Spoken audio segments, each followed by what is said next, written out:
साथियों, आप सभी को नमस्कार। हम भारतीय अर्थव्यवस्था को पढ़ रहे थे।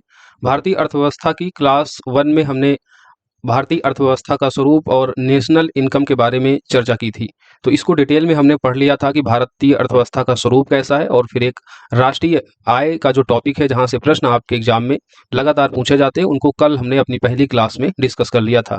आज हम जो अर्थव्यवस्था की जो दूसरी हमारी क्लास है, इसमें हम आर्थिक वृद्धि और आर्थिक विकास को देखेंगे, और इसी को आगे बढ़ाते हुए मानव विकास सूचकांक को इसी में पढ़ लेंगे, विकास के पैमाने में। और ये जो हम अर्थव्यवस्था पढ़ रहे हैं बिल्कुल अपडेटेड है। यहाँ हम लेटेस्ट रिपोर्ट और लेटेस्ट डाटा को शामिल करेंगे, क्योंकि इकोनॉमिक्स में जब तक आप अपडेटेड चीजें नहीं पढ़ेंगे, जब तक एग्जाम में आप इकोनॉमिक्स के प्रश्नों को सही नहीं कर पाएंगे। तो सभी क्लासेस जो अब हो रही हैं, सभी अपडेटेड है, नई रिपोर्ट नए डाटा के साथ आपको प्रोवाइड किया जा रहा है। आर्थिक विकास और आर्थिक समृद्धि में ही हम लोग आर्थिक विकास को आगे बढ़ते हुए इसमें सतत विकास का जो टॉपिक है उसको भी हम लोग यहाँ पर कवर करेंगे, जहाँ से प्रश्न आपके एग्जाम में लगातार पूछे जाते हैं। आर्थिक समृद्धि आर्थिक विकास में सतत विकास लक्ष्यों को पढ़ते हुए फिर हम लोग इसमें जो दूसरा टॉपिक पढ़ेंगे वो होगा आर्थिक नियोजन का। आर्थिक नियोजन में हम लोग सभी पंचवर्षीय योजना को पढ़ेंगे, योजना आयोग के द्वारा जो लॉन्च की गई थी, और इन पंचवर्षीय योजनाओं में जो भी इंपॉर्टेंट फीचर्स के साथ साथ उस पंचवर्षीय योजना के टाइम पीरियड में जो भी घटनाएं अर्थव्यवस्था के संबंध में इंपॉर्टेंट है, जैसे किस बैंक का डेवलपमेंट हुआ या फिर जो भी चीजें हैं, वो सभी हम लोग देखेंगे जो आपके एग्जाम पॉइंट ऑफ व्यू से इंपॉर्टेंट है। राइट, तो सभी इवेंट्स को देखेंगे, क्योंकि प्रश्न आपसे पूछा जाता है कि मान लीजिए यही प्रश्न हो गया, विशेष श्रेणी राज्य का दर्जा इन दिनों चर्चा में है और 70 बीपीएससी पॉइंट ऑफ से बना रहे हैं, तो प्रश्न बन सकता है। तो आपसे पूछा जा सकता है कि विशेष राज्य श्रेणी के दर्जे की संकल्पना किस पंचवर्षीय योजना के टाइम पर देखी गई थी। तो अगर आपको वर्ष याद होगा, पंचवर्षीय योजना का टाइम पीरियड होगा, तो आप इसको सही कर लेंगे। तो ऐसे प्रश्न पूछे जाते हैं कि उस टाइम पीरियड में किसी चीज को स्टैब्लिश किया गया, तो वो किस पंचवर्षीय योजना के दौरान किया गया। तो इस चीज को ध्यान में रखते हुए हम सभी इवेंट्स को यहाँ पर शामिल करेंगे। राइट, पंचवर्षीय योजनाओं को देखने के बाद आप जानते हैं योजना आयोग को डिजॉल्व कर दिया गया था सन 2014 में। उसके बाद एक नई संस्था बनी थी जिसका क्या नाम है, नीति आयोग। तो नीति आयोग के बारे में भी हम लोग आज की इसी क्लास में डिटेल में चर्चा कर लेंगे। तो क्लास काफी इंपॉर्टेंट होने वाली है, क्लास लंबी भी रहेगी क्योंकि बहुत सारी चीजें हम लोग पढ़ेंगे। तो ध्यान से देखिएगा। ये सभी जो क्लासेज हैं वो आपको संकल्प बैच में प्रोवाइड की जा रही हैं। संकल्प बैच जो 70 बीपीएससी के लिए डेडिकेटेड बैच है। जो बच्चे यहाँ पर एनरोल होना चाहते हो, दिए गए नंबर पर कॉल या मैसेज करके इसके बारे में अधिक जानकारी ले सकते हैं। ये नंबर है 6306473800। ये पेमेंट नंबर भी है। फीस केवल 499 है 70 BPSC prelims point of view से। राइट, तो चलिए क्लास को अपनी शुरू करते हैं और आज सबसे पहले देखते हैं आर्थिक समृद्धि और आर्थिक विकास के बारे में। आर्थिक विकास और आर्थिक समृद्धि में बेसिक डिफरेंट है, पहले इसे समझ लेते हैं। जब आर्थिक वृद्धि किसी देश की बताई जाती है तो इसका मतलब है उस देश की अर्थव्यवस्था में मात्रात्मक प्रगति कितनी हो रही है, यानी देश की जीडीपी जीएनपी में कितनी बढ़ोतरी हो रही है। तो मात्रात्मक प्रगति यानी देश की राष्ट्रीय आय में कितनी बढ़ोतरी हो रही है, इस चीज को डिफाइन करता है उस देश की आर्थिक वृद्धि। वहीं दूसरी जगह जो आर्थिक विकास होता है ये आर्थिक वृद्धि से डिफरेंट होता है। आर्थिक विकास में किसी देश की अर्थव्यवस्था में मात्रात्मक प्रगति के साथ साथ वहां की गुणात्मक प्रगति को भी देखा जाता है। उदाहरण के लिए इसमें 3 कैटेगरी होती है, यानी आप किसी देश की अर्थव्यवस्था में 2 चीजें देख सकते हैं कि उस देश की आर्थिक वृद्धि भी ज्यादा है और वहां का आर्थिक विकास भी ज्यादा है। फॉर एग्जाम्पल जो पश्चिम की कंट्रियां हैं, जिसमें फ्रांस, स्विट्जरलैंड, जर्मनी, अमेरिका, ये सब कैसी कंट्रियां हैं, यहाँ पर उच्च वृद्धि दर भी है, यानी वहां की जीडीपी जीएनपी वगैरह देखेंगे तो वो भी बेटर है। और जो उच्च विकास है, मानव जीवन की जो गुणवत्ता के स्तर पर अगर आप विकास देखेंगे, चाहे वो लोगों की स्वास्थ्य के बारे में हो, शिक्षा के बारे में हो, जेंडर इक्वालिटी हो, हैप्पीनेस इंडेक्स हो, ये सभी मामले में आप देखेंगे वहां पर बेटर पोजीशन होती है। तो विकास का मतलब होता है कि लोगों के जीवन में गुणात्मकता की वृद्धि हो रही है, शिक्षा, स्वास्थ्य, जीवन स्तर कैसा है। अगर ये बेटर है वृद्धि के साथ, तो हम कहेंगे वहां पर उच्च वृद्धि भी है और उच्च विकास भी है। दूसरी कैटेगरी हम देख रहे हैं उच्च वृद्धि और कम विकास की, और इसी कैटेगरी में भारत बिलोंग करता है। भारत में उच्च वृद्धि तो है, आप जान रहे हैं कि भारत की जीडीपी दुनिया की जीडीपी की 5वीं सबसे बड़ी अर्थव्यवस्था है, यानी भारत दुनिया का 5वीं बड़ी अर्थव्यवस्था वाला देश है। लेकिन भारत के अगर विकास की बात करेंगे, लोगों के जीवन की विकास की बात करेंगे, तो वो अभी भी बड़ा ही निम्नतम स्तर का बना हुआ है। आप हंगर इंडेक्स उठा के देखते हैं, 111वीं पोजीशन आती है। जेंडर इक्वालिटी में देखते हैं, भारत अभी भी बहुत पीछे बना हुआ है। यानी इन सब मामलों में, चाहे वो जेंडर इक्वालिटी की बात हो, चाहे इकोनॉमिक इकोनॉमिक फ्रीडम की बात हो, एसडीजी गोल्स की बात हो, उनको अचीव करने के संबंध में, इन सभी मामलों में भारत अभी भी निम्नतम श्रेणी का बना हुआ है। पर कैपिटा इनकम अभी भी भारत की जो है बहुत कम है। तो भारत में उच्च वृद्धि तो है, जीडीपी के स्तर पर तो भारत 5वीं की बड़ी अर्थव्यवस्था बन गया है, लेकिन विकास के मामले में अभी भी पीछे बना हुआ है। तो भारत सेकंड कैटेगरी में बिलोंग करता है, उच्च वृद्धि और कम विकास में। तीसरी कैटेगरी होती है कम वृद्धि, यानी वहां की अगर आप जीडीपी जीएनपी देखेंगे तो वो निम्न है, वो उतनी अच्छी नहीं है, लेकिन वहां पर आप विकास देखेंगे तो बहुत बेटर है। जैसे पश्चिम कंट्री की जो नार्डिक कंट्रियां हैं, फिनलैंड, आइसलैंड, नॉर्वे, यहाँ की वृद्धि दर कंपेयर टू जो अन्य उच्च वृद्धि वाले देश हैं उनसे कम है, लेकिन वहां का विकास देखेंगे, मानव जीवन के विकास के बारे में देखेंगे, आप कोई भी रिपोर्ट देख लीजिए, चाहे वो एसडीजी गोल के अचीव करने के संबंध में हो, जेंडर इक्वालिटी की हो, हैप्पी इंडेक्स की बात हो, उन सभी मामले में वो जो नार्डिक कंट्रियां हैं वो सबसे बेटर पोजीशन पर होती हैं। तो कम वृद्धि के साथ भी विकास उच्चतम हो सकता है। तो तीन कैटेगरी होती हैं आर्थिक वृद्धि और आर्थिक विकास की। किसी देश में उच्च वृद्धि उच्च विकास दोनों हो सकता है, तो सबसे बेटर पोजीशन तो यही होगी कि वहां की वृद्धि भी अच्छी है और विकास भी अच्छा है। दूसरे कैटेगरी क्या होती है, उच्च वृद्धि है लेकिन विकास कम है, और यहीं पर सबसे ज्यादा असमानता वगैरह देखने को मिलती है। सबसे ज्यादा जो स्थिति खराब होती है ये यही होती है। यहाँ पर क्या होता है, कुछ लोगों के पास बहुत पैसा होता है, बाकी जो ज्यादातर जो उस देश की आबादी, उस देश की जनसंख्या होती है, उसकी स्थिति निम्नतर बनी होती है। जैसे भारत की स्थिति है, वृद्धि दर तो उच्च है लेकिन विकास भारत का अभी भी निम्नतम श्रेणी का है। तीसरी कैटेगरी क्या होती है, वृद्धि दर कम है लेकिन विकास अच्छा है, और विकास ही मायने रखता है। मानव जीवन में अगर गुणात्मक वृद्धि नहीं हो रही है तो उसका क्या फायदा है, उसके पास आर्थिक समृद्धि है, राइट। तो तीन कैटेगरी हमने देख ली आर्थिक वृद्धि और आर्थिक विकास के संबंध में। भारत किस कैटेगरी में बिलोंग करता है ये समझ लिए हैं। आर्थिक वृद्धि और आर्थिक विकास में क्या बेसिक डिफरेंट होता है इसको जान लिया है। आर्थिक वृद्धि का मतलब मात्रात्मक प्रगति, आर्थिक विकास का मतलब मात्रात्मक प्रगति के साथ साथ गुणात्मक वृद्धि भी होता है, राइट। अब विकास का पैमाना कैसे करें, तो 1970 के दशक में दो अर्थशास्त्री हैं, महबूब अल हक और अमर्त्य सेन। महबूब अल हक जो है ये पाकिस्तानी इकोनॉमिस्ट थे और अमर्त्य सेन भारतीय इकोनॉमिक्स थे, और इन्होंने विकास के पैमाने को प्रस्तुत किया। और विकास के पैमाने में केवल वृद्धि को नहीं, वृद्धि के साथ साथ में गुणात्मक वृद्धि को भी इन्वॉल्व किया, जिसमें लोगों के स्वास्थ्य, शिक्षा, उनके जीवन स्तर और पर्यावरण को भी शामिल करने की बात की। तो विकास के पैमाने को सबसे पहले प्रस्तुत किसने किया, महबूब अल हक और अमर्त्य सेन ने 1970 के दशक में। और इसका क्रियान्वयन आगे आप देखते हैं तो डिफरेंट डिफरेंट जो रिपोर्ट्स आती हैं उसमें जो सबसे इंपॉर्टेंट रिपोर्ट होती है वो है मानव विकास सूचकांक। मानव विकास सूचकांक को यूएनडीपी के द्वारा जारी किया जाता है। सबसे पहले 1990 में अपनी पहली मानव विकास सूचकांक रिपोर्ट को संयुक्त राष्ट्र विकास कार्यक्रम यानी यूएनडीपी के द्वारा जारी किया गया। मानव विकास सूचकांक में इस रिपोर्ट में तीन संकेतकों की बात की गई। पहला संकेतक था गुणवत्तापूर्ण जीवन स्तर यानी प्रति व्यक्ति सकल राष्ट्रीय आय। मानव विकास के सूचकांक में तीन आयाम दिए। पहला आयाम क्या दिया कि गुणवत्तापूर्ण जीवन स्तर हो, यानी इस गुणवत्तापूर्ण जीवन स्तर को किससे मापा जाएगा कि उस देश की पर कैपिटा इनकम कितनी है, राइट। दूसरी जीवन प्रत्याशा को दिखाता है। जीवन प्रत्याशा में उस देश के जो लोग हैं उनका जीवन कितना लंबा है और कितना हेल्दी है, इस चीज को जीवन प्रत्याशा में देखा जाता है। जीवन कितना लंबा है और कितना स्वस्थ है। फिर तीसरा संकेत है शिक्षा तक पहुंच। शिक्षा के पहुंच में दो कैटेगरी है। एक तो स्कूल शिक्षा के औसत वर्ष देखे जाते हैं कि कोई व्यक्ति अपने जीवन काल में कितने वर्ष स्कूल गया है, और स्कूल शिक्षा के अपेक्षित वर्ष यहाँ पर देखे जाते हैं, राइट। तो मानव विकास सूचकांक को यूएनडीपी के द्वारा 1990 में पहली बार जारी किया गया था। इसके तीन संकेतक हैं, गुणवत्तापूर्ण जीवन स्तर जिसमें प्रति व्यक्ति सकल राष्ट्रीय आय को देखा जाता है, जीवन प्रत्याशा जिसमें लंबा जीवन और स्वस्थ जीवन को देखा जाता है, और तीसरा शिक्षा तक पहुंच। इनमें से प्रत्येक सूचकांक के लिए 1/3 भारिता दी जाती है, यानी अगर आप 100% देखेंगे तो 33% में ये जो है तीनों आयाम डिवाइड होते हैं।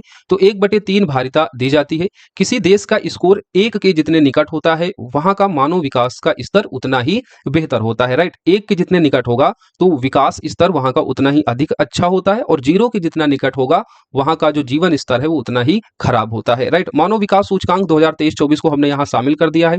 भारत की स्थिति अगर मानव विकास सूचकांक में देखेंगे तो 193 देशों में 134वां स्थान है। तो अभी हम वही बात हमने की थी कि भारत की वृद्धि दर तो उच्च है, जीडीपी के मामले में 5वीं सबसे बड़ी अर्थव्यवस्था है, पीपीपी के मामले में जो क्रय शक्ति क्षमता है उसके मामले में भारत दुनिया की तीसरी सबसे बड़ी अर्थव्यवस्था है, लेकिन मानव विकास सूचकांक देखिए 193 देशों में 134वां स्थान है, जो कि मध्यम मानव विकास स्तर को यह दर्शाता है। एचडीआई स्कोर कितना है, 0.64 एचडीआई स्कोर है, मानव विकास सूचकांक का स्कोर है जो मध्यम मानव विकास स्तर को दिखाता है। 1 के जितने निकट होगा, यानी ये 6 है, 6 से आगे अगर ये जाता, 1 के और जितने निकट जाता वो उतना बेटर होता जाता है। और 1 के जितने नीचे आएगा, 0 की तरफ आएगा, यानी 6 से अगर नीचे कोई 5.5 होगा तो और भी खराब होगा, और 6 के ऊपर जितना जाएगा 7.7, 0.8, 0.9, तो वो उतना बेटर स्कोर माना जाता है। तो मानव विकास सूचकांक हमने देख लिया 2023-24 के संबंध में 134वां स्थान है भारत का, स्कोर 0.64 है, मध्यम मानव विकास स्तर है।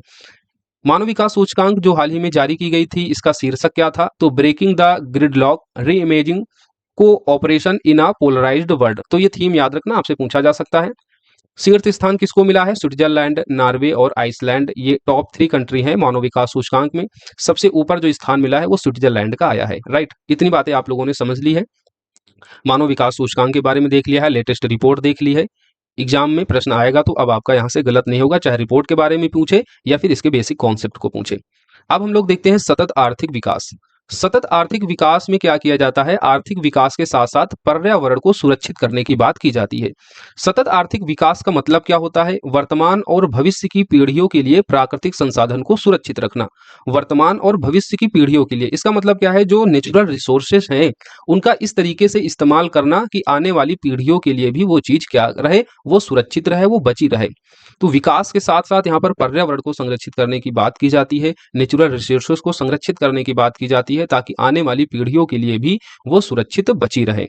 सतत विकास की अवधारणा का विकास कैसे होता है? It's very important. हमने यहाँ पर बिल्कुल ही सीरियल बाय सीरियल दिखाया है कि कैसे सतत विकास की अवधारणा का विकास होता है, और यहाँ से लगातार प्रश्न आपसे पूछे जाते हैं। 1962 में सतत विकास की अवधारणा के विकास का प्रारंभ आप मान सकते हैं।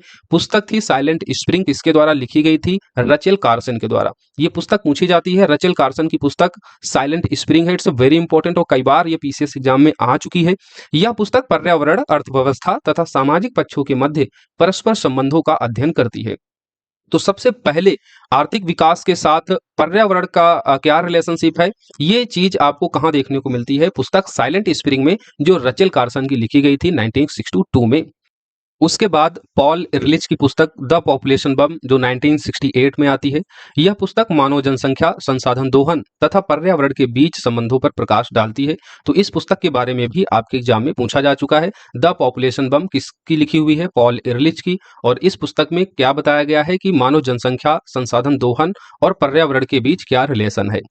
फिर 1968 में ही क्लब ऑफ रोम का विकास होता है, और इस क्लब ऑफ रोम के द्वारा 1962 में समृद्धि की सीमा, लिमिट टू ग्रोथ रिपोर्ट जारी की जाती है, और इस रिपोर्ट में भी पर्यावरण और आर्थिक विकास की चर्चा की जाती है। राइट, तो ये भी आपके एग्जाम में आ चुका है। क्लब ऑफ रोम का कब विकास हुआ था? 1968 में।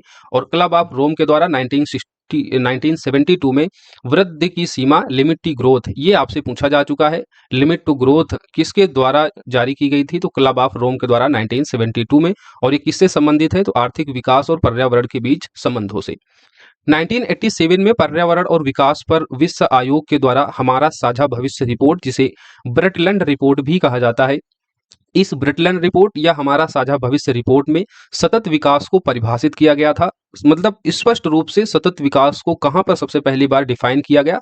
अभी इसके ऊपर जो हम पढ़ रहे हैं, रचेल कार्सन की पुस्तक साइलेंट स्प्रिंग या पॉल इरलिच की पुस्तक द पॉपुलेशन बम, 1972 में क्लब ऑफ रोम के द्वारा प्रकाशित समृद्धि की सीमा, लिमिट टू ग्रोथ रिपोर्ट, इन सभी में स्पष्ट रूप से सतत विकास को डिफाइन नहीं किया गया था। बस सतत विकास के साथ में आर्थिक विकास की चर्चा की जा रही थी, उनके संबंधों के बारे में बात की जा रही थी। लेकिन स्पष्ट रूप से सतत विकास को जहां डिफाइन किया गया वो है साझा भविष्य रिपोर्ट, ब्रटलैंड रिपोर्ट के नाम से जो जानी जाती है।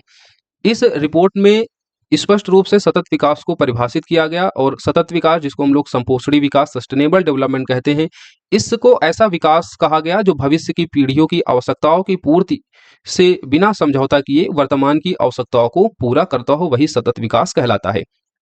यानी भविष्य की पीढ़ियों से आपको समझौता नहीं करना है। भविष्य की पीढ़ियों के लिए हमें जो नेचुरल रिसोर्सेज हैं उनको सुरक्षित करते हुए वर्तमान पीढ़ी को हमें सभी आवश्यकताओं को पूरी करने की बात की जाती है। यानी संसाधन का दोहन नहीं करना है, जितनी आवश्यकता है उतना ही इस्तेमाल करना है, और इस तरीके से इस्तेमाल करना है कि आने वाली पीढ़ियों के लिए भी प्राकृतिक संसाधन बचे रहें। और इस चीज को स्पष्ट रूप से डिफाइन किया गया था हमारा साझा भविष्य रिपोर्ट, जिसको हम लोग ब्रिटलैंड रिपोर्ट भी कहते हैं, 1987 में पर्यावरण और विकास पर विश्व आयोग के द्वारा इसे जारी किया गया था। इट्स वेरी इंपॉर्टेंट, कई बार ये आपके एग्जाम में आ चुकी है।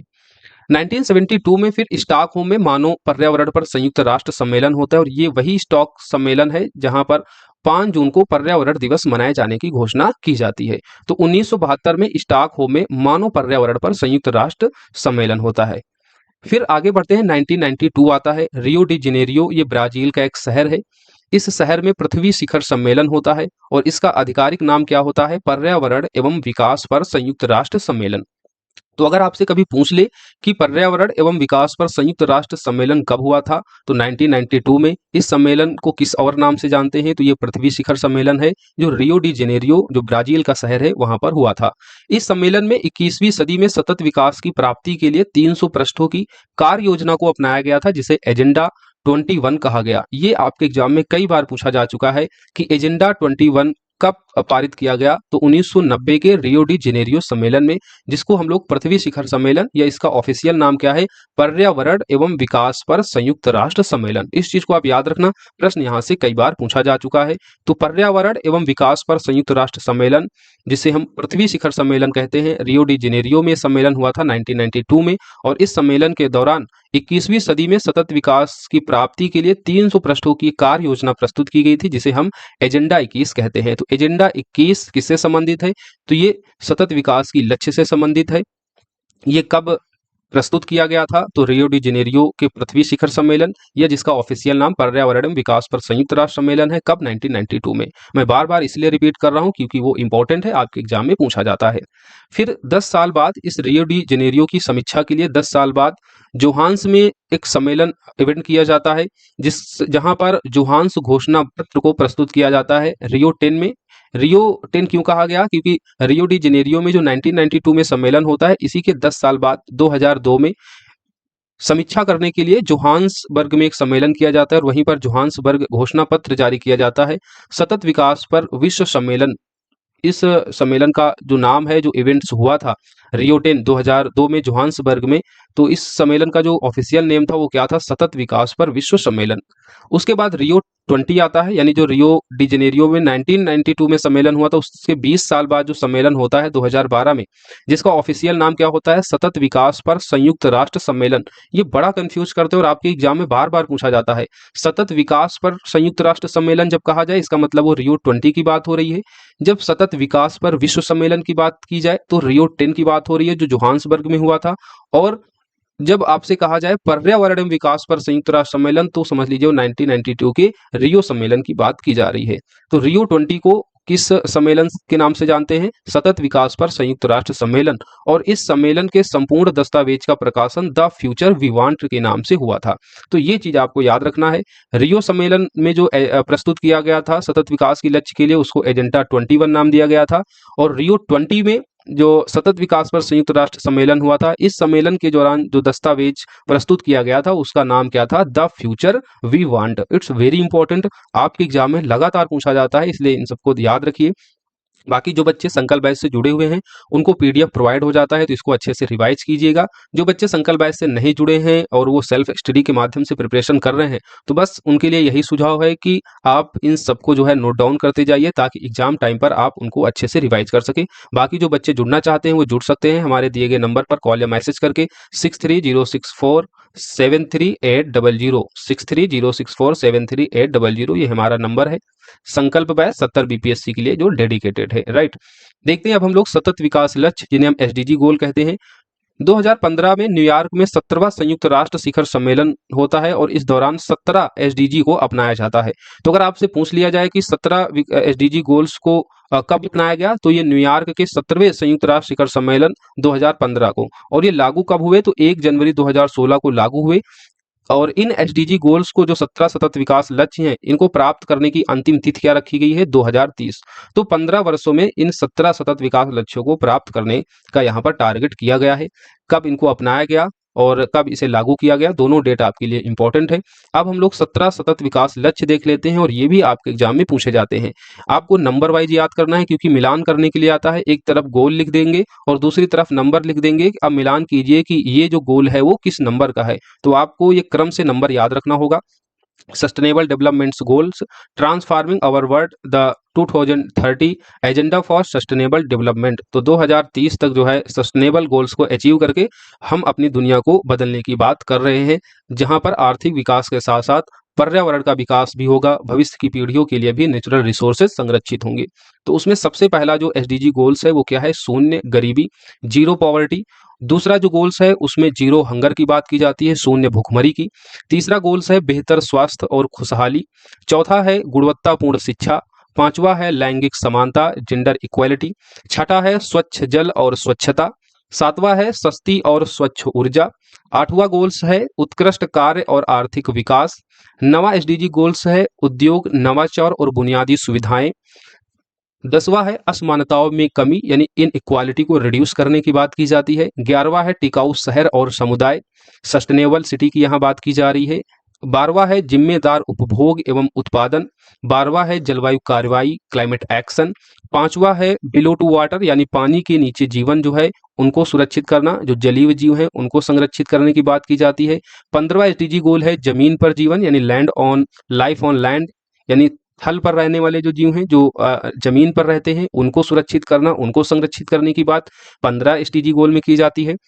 16वें एसडीजी गोल में शांति, न्याय और सशक्त संस्थाओं की बात की जाती है। और 17वां जो लक्ष्य है वो है लक्ष्य हेतु साझेदारी, यानी इन सभी लक्ष्यों को प्राप्त करने के लिए जो दुनिया भर के देश हैं वो एक साथ आएं और आपस में सहयोग करके इन लक्ष्यों को प्राप्त करें। तो ये 17 सतत विकास लक्ष्य हैं। अब इनको याद कैसे करें, क्रम से कैसे याद करें, ये एक बड़ी समस्या है। तो हमने यहाँ पर एक ट्रिक बनाई है। ट्रिक क्या है, हमने इन एसडीजी गोल्स को ब्रेक डाउन किया है। सबसे पहले हमने दो वर्ड्स लिए हैं, पीएच, फिर हेग, हेग मतलब HEG, हेग, फिर विग, VEG, फिर IIC, 2C 2L 2P, right, 2C 2L 2P, ये क्रम है। पीएच, हेग, विग, IIC, 2C 2L 2P। बस आपको ये लाइन याद रखनी होगी, पीएच, हेग, विग, IIC, 2C 2P, 2C 2L 2P, ये क्रम है। जब तक आप इन स्पेलिंग का क्रम से नहीं याद रखेंगे तब तक जो एसडीजी गोल्स हैं उनका भी क्रम क्या हो जाएगा, डिफरेंट हो जाएगा। तो सबसे पहले इस लाइन को आप रट लीजिए, pH, हेगवेग, IIC, 2C 2L 2P। अब इसको एक बार देख लेते हैं। पहले पी का मतलब क्या है, पावर्टी है। देखो आपको याद होंगे तभी आप जो है इस ट्रिक में जो ये लाइन आपको दी गई है ब्रेक डाउन करके, तभी आप इसमें जो है उसको सजा पाएंगे। आप सोचेंगे केवल हम ट्रिक याद कर ले और एसडीजी गोल हमको ना पता हो तो फिर आपको ये काम नहीं करेगी। तो सबसे पहले आपको एसडीजी गोल पता होना चाहिए। बस ये क्रम लगाने के लिए है कि हमको गोल्स याद है लेकिन क्रम अगर नहीं याद है, क्रम में कंफ्यूजन होती है, तो उस संदर्भ में ये ट्रिक आपके लिए काम करेगी। पीएच, पी का मतलब क्या हो गया, पावर्टी, जीरो पावर्टी। फिर दूसरे एच का मतलब क्या हो गया, हंगर। फिर हमने लिखा हेग, तो हेग वाले से एच से आपका हेल्थ हो जाएगा। फिर ई जो है वो एनर्जी की बात करेगा, ई एनर्जी, माफ कीजिए, जो हेग वाली की ई है वो एजुकेशन की बात करेगा। और जी का क्या मतलब होगा, जेंडर इक्वालिटी। तो पीएच हेग, पीएच, पी से पावर्टी, एच से हंगर, फिर हेग वाले एच से हेल्थ, हेग वाले ई में एजुकेशन और जी में जेंडर इक्वालिटी। फिर आता है विग, तो विग से जो डब्ल्यू है वो वाटर की बात करेगा, वाटर सैनिटाइजेशन यानी स्वच्छ जल की। फिर विग वाले ई का मतलब होगा एनर्जी, सस्टेनेबल एनर्जी। और फिर जो विग में जी है उसका मतलब होगा ग्रोथ, राइट, उसका क्या मतलब होगा, ग्रोथ होगा। यहाँ हमने लाइन खींच दी है। हर एसडीजी गोल्स में जो ये वर्ड्स आपको इंडिकेट कर रहे हैं। विग किस बात की बात कर रहा है, उत्कृष्ट कार्य और आर्थिक विकास की, यानी ग्रोथ की बात कर रहा है, इकोनॉमिक ग्रोथ की। उसके बाद आता है IIC, तो IIC में जो पहला आई है वो बात करेगा इनोवेशन की, दूसरा आई बात करेगा इनक्वालिटी की, और सी, जो IIC का जो सी है वो सस्टेनेबल सिटी की बात करता है, टिकाऊ शहर और समुदाय, राइट। उसके बाद आता है 2C 2L 2P। 2C में पहला जो सी है वो कंजप्शन की बात करेगा, जिम्मेदार कंजप्शन होना चाहिए। ऐसा नहीं है कि आपकी आवश्यकता नहीं है तब भी आप किसी चीज को कंज्यूम करते जा रहे हैं। जैसे एसी है तो एसी को कम से कम चलाएं ताकि बिजली जो है वो कम लगे। बिजली पैदा किससे होती है, कोयले से, वो एक नेचुरल रिसोर्सेस है। तो आप जब जिम्मेदाराना तरीके से जो है उपभोग करें, जितनी आवश्यकता है उतनी ही चीजों को जो है इस्तेमाल करें। तो ये हो गया 2C में। पहला सी क्या हो गया, कंजप्शन, दूसरा सी हो गया क्लाइमेट एक्शन। फिर आता है 2L, 2L में पहला एल है लाइफ बिलो वाटर और दूसरा जो एल है वो है लाइफ ऑन लैंड, यानी पहले जलीय जीवों की सुरक्षा की बात की जाती है। फिर आगे 15वां एसडीजी गोल में थल पर जो जीव रहते हैं, जो जमीन पर जीव रहते हैं, उनकी सुरक्षा की बात की जाती है। उसके बाद आता है 2P, तो 2P में जो पहला पी है वो पीस की बात होती है, शांति, न्याय और सशक्त संस्थाओं की। और जो 17वां एसडीजी गोल्स है, जो लास्ट का जो पी है 2P में, पहला पी हो गया पीस और दूसरा पी हो गया पार्टनरशिप। तो ऐसे एक ट्रिक है, इस ट्रिक के माध्यम से आप क्रम याद कर सकते हैं, लेकिन मैंने फिर से कहा कि जब तक आपको 17 लक्ष्य नहीं याद होंगे तब तक ये ट्रिक ये काम नहीं करेगी। तो आपको पहले 17 सतत विकास लक्ष्यों को याद करना होगा, फिर क्रम याद रहे उसके लिए इस लाइन को याद कर लीजिए, पीची हेगविग आईआईसी 2C2L 2P, राइट। अब हम सतत विकास लक्ष्यों के संबंध में जो लेटेस्ट रिपोर्ट हैं उनको देख लेते हैं। ये डाटा लेटेस्ट है, जो 2024 की रिपोर्टें हैं वही यहाँ पर मेंशन की गई हैं। हालांकि हम अपने करंट अफेयर्स की क्लासेज में भी इन सभी को डिस्कस करते हैं, लेकिन जब टॉपिक के साथ किसी चीज़ को हम पढ़ते हैं तो लंबे समय तक याद रहती है और चीज़ें समझ में आती हैं। तो विश्व सतत विकास रिपोर्ट 2024 ये किसके द्वारा जारी की गई? तो संयुक्त राष्ट्र समाधान नेटवर्क के द्वारा विश्व सतत विकास रिपोर्ट जारी की जाती है। और 2024 में अगर भारत की स्थिति देखें इस रिपोर्ट में, तो भारत को 64 स्कोर मिले हैं और इस 64 स्कोर के साथ भारत विश्व में 190 स्थान पर है। विश्व में जो आप शीर्ष देश देखेंगे विश्व सतत विकास रिपोर्ट में, तो जो नार्डिक देश हैं जिसमें पहले स्थान पर है फिनलैंड, दूसरे पर स्वीडन है और तीसरे पर डेनमार्क है। तो ये आपको याद रखना है। विश्व सतत विकास रिपोर्ट संयुक्त राष्ट्र समाधान नेटवर्क के द्वारा जारी की जाती है। भारत की स्थिति क्या है 2024 में? तो 64 स्कोर के साथ 190 रैंक है। और शीर्ष स्थान किसको मिला है? तो फिनलैंड को, दूसरा स्वीडन को और तीसरा डेनमार्क को, और ये सभी नार्डिक देश हैं। वहीं जो इसके सामने आपको दूसरी रिपोर्ट दिख रही है वो है एसडीजी इंडिया इंडेक्स। ये चौथी रिपोर्ट है, नीति आयोग के द्वारा जारी की गई है 2023-24 की। थीम क्या है एसडीजी इंडिया इंडेक्स की? थीम है भारत की ओर सतत प्रगति समावेशी विकास। भारत की ओर सतत प्रगति समावेशी विकास, ये नीति आयोग द्वारा जारी 2023-24 की एसडीजी इंडिया इंडेक्स की थीम है। 16 लक्ष्य 113 संकेतक शामिल किए जाते हैं एसडीजी इंडिया इंडेक्स में। जो 17वां एसडीजी इंडेक्स का जो गोल है जिसमें हम लोग लक्ष्य हेतु साझेदारी की बात करते हैं वो इसमें शामिल नहीं है। एसडीजी इंडिया इंडेक्स में जो समग्र स्कोर आया है भारत का वो 71 है। 2020-21 में जो तीसरी एसडीजी इंडिया इंडेक्स रिपोर्ट जारी की गई थी उसमें 66वां था। तो देख रहे हैं समग्र स्कोर इंक्रीज हुआ है, अब 71 हो गया है। शीर्ष स्थान पर संयुक्त रूप से दो देश हैं, उत्तराखंड और केरल, जिनको 79 अंक मिला है। प्रत्येक को 79 अंक के साथ दोनों ही संयुक्त रूप से पहली स्थान पर हैं भारत में एसडीजी इंडेक्स के संबंध में। वहीं जो निम्नतम स्थान मिला है वो है बिहार को, 57 अंक मिले हैं। तो बीपीएससी वाले इस बात को याद रखना, एसडीजी इंडिया इंडेक्स में बिहार को कितने अंक मिले हैं? 57 अंक, और इन 57 अंकों के साथ बिहार सबसे अंतिम स्थान पर है।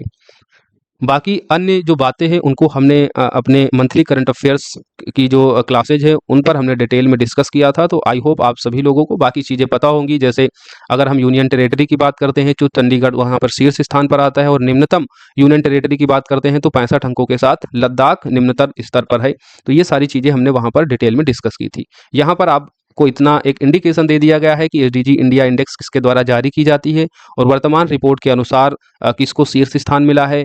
बीपीएससी स्पेशल क्लासेस हैं तो बिहार की रैंकिंग क्या है? निम्नतम स्तर है 57 अंकों के साथ, समग्र स्कोर 71 है। 16 लक्ष्य और 113 संकेतक को शामिल किए जाते हैं। एसडीजी गोल 17 को शामिल नहीं किया जाता है एसडीजी इंडिया इंडेक्स में। थीम क्या है? भारत की ओर सतत प्रगति समावेशी विकास।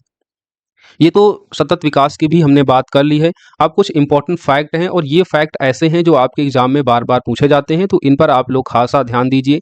1970 में प्रकाशित लिमिट टू ग्रोथ पुस्तक के लेखकों में से एक थे मिडोज। अभी हमने लिमिट टू ग्रोथ की बात की थी जो क्लब ऑफ रोम के द्वारा जारी की गई थी 1972 में। और इस लिमिट टू ग्रोथ जो पुस्तक है इसके कई सारे लेखक हैं, और उन लेखकों में से एक लेखक है मिडोज, जिनका स्पेशली नाम लिया जाता है, इनकी चर्चा होती है। और मिडोज के अनुसार विश्व जनसंख्या, औद्योगिकीकरण, प्रदूषण, खाद्यान्न उत्पादन आदि की वर्तमान प्रवृत्तियों की यथावत जारी रहने पर, यानी जिस तरीके से विश्व में पॉपुलेशन बढ़ रही है, जिस तरीके से इंडस्ट्रियलाइजेशन हो रहा है, पॉल्यूशन लगातार बढ़ रहा है, खाद्यान्न उत्पादन आप देख रहे हैं लगातार कीटनाशक और उर्वरकों का प्रयोग किया जा रहा है खाद्यान्न उत्पादन में, खाद्यान्न को वेस्ट किया जा रहा है।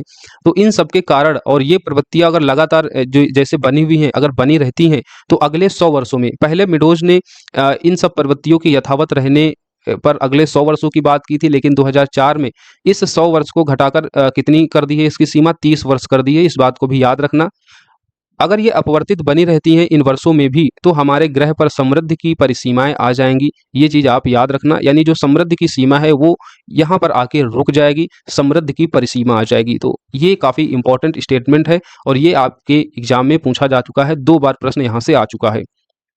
नेक्स्ट है पर्यावरण क्रुजनेट्स वक्र होता है। क्रुजनेट्स जो वक्र होता है ये पर्यावरणीय क्षति और प्रति व्यक्ति जीडीपी के मध्य संबंध दर्शाता है। तो आपके एग्जाम में पूछा जाता है पर्यावरणीय क्षति एवं प्रति व्यक्ति जीडीपी के मध्य संबंध को दर्शाने वाला वक्र कौन सा है? तो कौन सा होगा? पर्यावरणीय क्रुजनिट्स वक्र, और इसका आकार कैसा होता है? इसका आकार होता है उल्टा यू की भांति। तो ये भी आपके एग्जाम में पूछा जा चुका है। पर्यावरणीय क्रुजनिट्स वक्र का आकार कैसा होता है? उल्टा यू की तरह, और ये किससे संबंधित है? तो पर्यावरणीय क्षति और प्रति व्यक्ति जीडीपी के मध्य संबंध को ये दर्शाती है। आगे आपको सामाजिक पूंजी के बारे में बताया गया है। सामाजिक पूंजी का अर्थ क्या होता है? समाज के लोगों के बीच आपसी साझेदारी और आपसी साझे की पहचान की भावना, परस्पर विश्वास, साझा मूल्य, परस्पर सहयोग, एक साझी समझ और अंतर वैयक्तिक संबंध, ये सभी एक सामाजिक पूंजी का संबंध है। यानी किसी देश की जो सोशल कैपिटल है वो किससे इंडिकेशन होगी कि समाज में कितना भाईचारा है, कितनी एकता है, आपस में सद्भावना कितनी है उस समाज में। समाज में जितनी आपसी साझी पहचान होती है, परस्पर जितना विश्वास होता है, परस्पर जितना समाज सहयोग एक दूसरे का करता है, अंतर्वैयक्तिक संबंध जितने प्रगाढ़ होते हैं, हम समझ सकते हैं कि वहाँ की जो सोशल कैपिटल है उतनी बेटर होगी, और सोशल कैपिटल बेटर होगी तो उस देश का विकास भी होता है, राइट। तो समाज के लोगों के बीच साझी पहचान की भावना, परस्पर विश्वास, साझा मूल्य, परस्पर सहयोग, एक साझी समझ, अंतर्वैयक्तिक संबंध, ये सभी सामाजिक पूंजी के अंतर्गत आते हैं। एक कंसेप्चुअल प्रश्न यहाँ से पूछा जाता है, तो याद रखिएगा। मानव पूंजी का क्या मतलब है? अभी 69th बीपीएससी में भी यहाँ से प्रश्न आया था। तो मानव पूंजी के बारे में गैर बेकर ने एक स्टेटमेंट दिया था। अर्थशास्त्री गैरी बेकर के अनुसार मानव पूंजी का आशय दक्षता, शिक्षा, स्वास्थ्य और लोगों के प्रशिक्षण से है। यानी लोगों में कितनी बेटर स्किल है, बेटर एजुकेशन, बेटर हेल्थ, ये सभी चीजें अगर हैं तो हम कह सकते हैं उस देश की मानव पूंजी जो है वो अच्छी है। मानव पूंजी का मतलब मानव संसाधन की बात की जाए। मानव संसाधन कब बेटर होगा? जब कोई मनुष्य स्वस्थ होगा, उसके पास अच्छी शिक्षा होगी, अच्छी स्किल होगी, तभी वो बेटर वर्क करके देश के विकास में अपना अहम योगदान दे सकता है। तो मानव पूंजी का सीधा सा अर्थ क्या होता है? दक्षता, शिक्षा, स्वास्थ्य, लोगों के प्रशिक्षण से इसका सीधा संबंध है।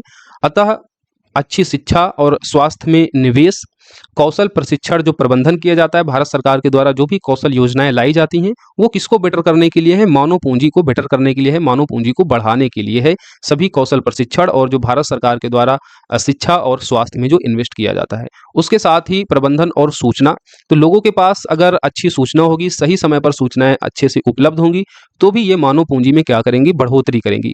तो ये सभी संबंधित जो योजनाएं, जो कार्यक्रम, चाहे वो शिक्षा स्वास्थ्य से संबंधित हो, कौशल प्रशिक्षण प्रबंधन से संबंधित हो, या सूचनाओं के संबंध में, ये सभी भारत सरकार की योजनाएं कार्यक्रम जो इन सबसे संबंधित हैं, ये किसी देश की मानव पूंजी को क्या करते हैं? बढ़ाते हैं। तो मानव पूंजी का मतलब है कि आप अपने आप में कितनी गुणात्मक वृद्धि कर रहे हैं, और ये तभी होगा जब आप स्वस्थ होंगे, आपके पास अच्छी शिक्षा होगी, अच्छा कौशल प्रशिक्षण होगा, और आपके पास सही समय पर जो है उपलब्ध सूचनाएं होंगी। तो ये सभी मानव पूंजी को बढ़ाते हैं। एग्जाम में प्रश्न आए तो आपका गलत नहीं होना चाहिए।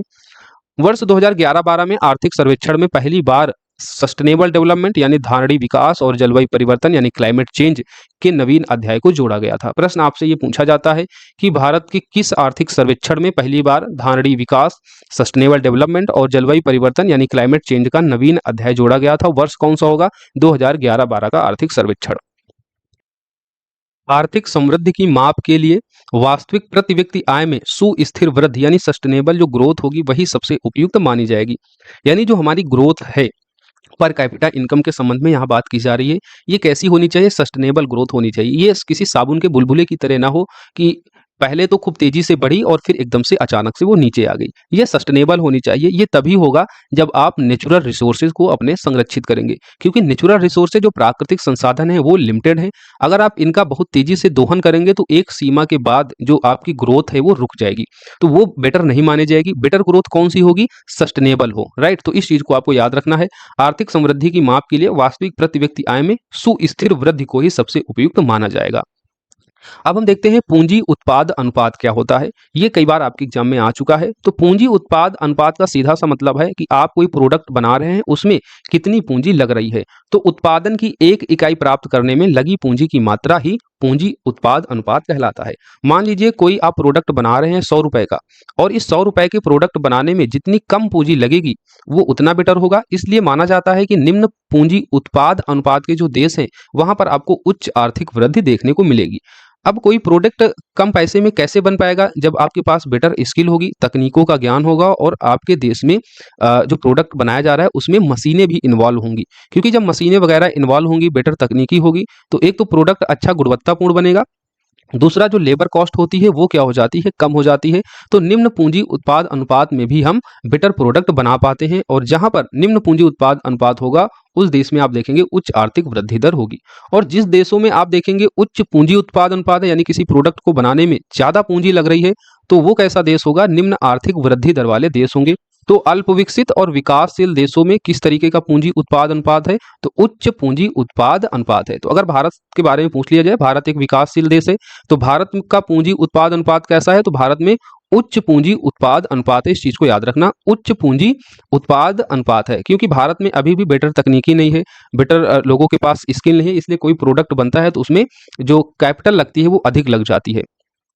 इतनी बात समझ में आ गई। यहाँ से प्रश्न पूछा जाता है, तो निम्न पूंजी उत्पाद अनुपात की कंट्रियां जो होंगी वहां पर उच्च आर्थिक वृद्धि देखने को मिलेगी, और जो विकसित देश है वहां पर जो पूंजी उत्पाद अनुपात है वो निम्नतर है। और वहीं जो विकासशील और अल्प विकसित देश है, जिसमें भारत सभी आ जाते हैं, यहाँ पर आपको निम्न वृद्धि दर देखने को मिलती है, क्योंकि यहाँ का उच्च पूंजी उत्पाद अनुपात होता है। पूंजी उत्पाद अनुपात का क्या मतलब होता है, उत्पादन की एक इकाई प्राप्त करने में लगी पूंजी की मात्रा। भारत में सकल घरेलू बचत में योगदान जो सबसे ज्यादा करता है वो है घरेलू क्षेत्र, दूसरे नंबर पर निजी निगम क्षेत्र, तीसरे पर है सार्वजनिक क्षेत्र। और सकल घरेलू बचत में जो सर्वाधिक योगदान है घरेलू क्षेत्र का, उसमें सर्वाधिक हिस्सेदारी किसकी होती है, सकल वित्तीय बचत बैंक की, बैंक जो डिपॉजिट्स होते हैं। दूसरे पर आती है भौतिक परिसंपत्तियां। तो इसको आप याद रखना कि भारत में सकल घरेलू बचत में योगदान सर्वाधिक किसका है, तो घरेलू क्षेत्र का। और घरेलू क्षेत्र में भी सर्वाधिक हिस्सेदारी किसकी है, तो सकल वित्तीय बचत की, जिसको हम लोग बैंक डिपॉजिट्स कहते हैं। तो इतनी बातें अभी तक हमने पढ़ ली है आर्थिक विकास और आर्थिक समृद्धि के संबंध में, जहां पर हमने सतत विकास को भी डिटेल में देखा। एक तथ्य और आप देख लीजिए कि भारत की जो अर्थव्यवस्था है उसका प्रमुख लक्षण है कीमतों में वृद्धि। यानी आप देखेंगे भारत में इन्फ्लेशन आपको लगातार इंक्रीज होते हुए देखने को मिलती है। कीमत में वृद्धि होने के कारण जो मजदूरी बढ़ती है उसमें कोई परिणामी लाभ देखने को नहीं मिलता है। यानी मान लीजिए मजदूरी दर 500 रुपए है और ये बढ़कर एक साल बाद हो जाती है 600 रुपए, लेकिन 600 रुपए मजदूरी दर तो बढ़ रही है, लेकिन साथ में आप देखेंगे कि जो वस्तुएं हैं उनकी कीमत में भी बढ़ोतरी आ रही है, इन्फ्लेशन लगातार बढ़ रहा है। जो सामान 100 रुपए का मिल रहा है वो एक साल बाद कितने का मिलने लगा है, 150 रुपए का। तो इस तरीके से जो मजदूरी बढ़ रही है उसमें कोई खासा परिणाम नजर नहीं आ रहा है, क्योंकि बढ़ी हुई कीमतें इस बढ़ी हुई मजदूरी दर को क्या कर देती हैं, प्रतिसंतुलित कर देती हैं। तो ये चीज आपको याद रखना है कि कीमत वृद्धि भारतीय अर्थव्यवस्था का एक प्रमुख लक्षण है, जिसके कारण मजदूरों में लोगों की वृद्धि होती भी है तो परिणामी जो लाभ होता है वो कम ही होता है, वो लगभग बराबर हो जाता है, क्योंकि कीमतें बढ़ी हुई मजदूरी दर को प्रतिसंतुलित कर देती हैं। अब हम लोग बढ़ेंगे आर्थिक नियोजन के टॉपिक पर, और आर्थिक नियोजन को डिटेल में देखेंगे। इसमें योजना आयोग और सभी पंचवर्षीय योजनाएं पढ़ेंगे, और लास्ट में नीति आयोग।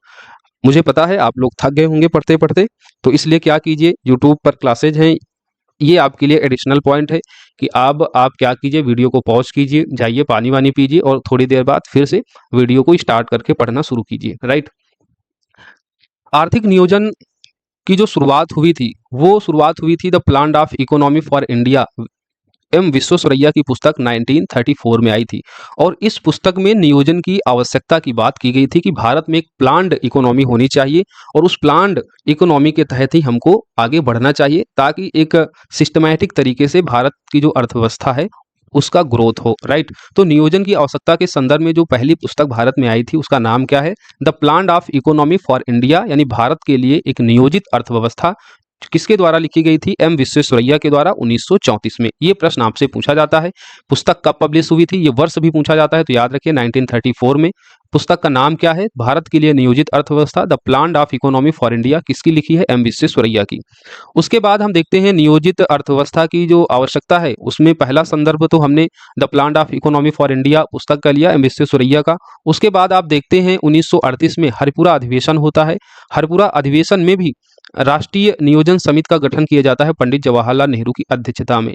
ये हरिपुरा अधिवेशन वही है जिसकी जो अध्यक्षता, ये कांग्रेस अधिवेशन है जिसकी अध्यक्षता सुभाष चंद्र बोस कर रहे होते हैं, और सुभाष चंद्र बोस की अध्यक्षता में हरिपुरा में राष्ट्रीय कांग्रेस का अधिवेशन होता है, और इसमें राष्ट्रीय नियोजन समिति का गठन किया जाता है पंडित जवाहरलाल नेहरू की अध्यक्षता में। ये आपको याद रखना है। राइट। तो राष्ट्रीय नियोजन समिति की अध्यक्षता कौन करता है, पंडित जवाहरलाल नेहरू में। और किस कांग्रेस अधिवेशन में ये समिति गठित की जाती है, तो हरिपुरा अधिवेशन में। और हरिपुरा अधिवेशन जो होता है नेशनल कांग्रेस का, इसकी अध्यक्षता कौन कर रहा होता है, सुभाष चंद्र बोस। तो दोनों में आपको कंफ्यूज नहीं होना है। वर्ष क्या है, 1938।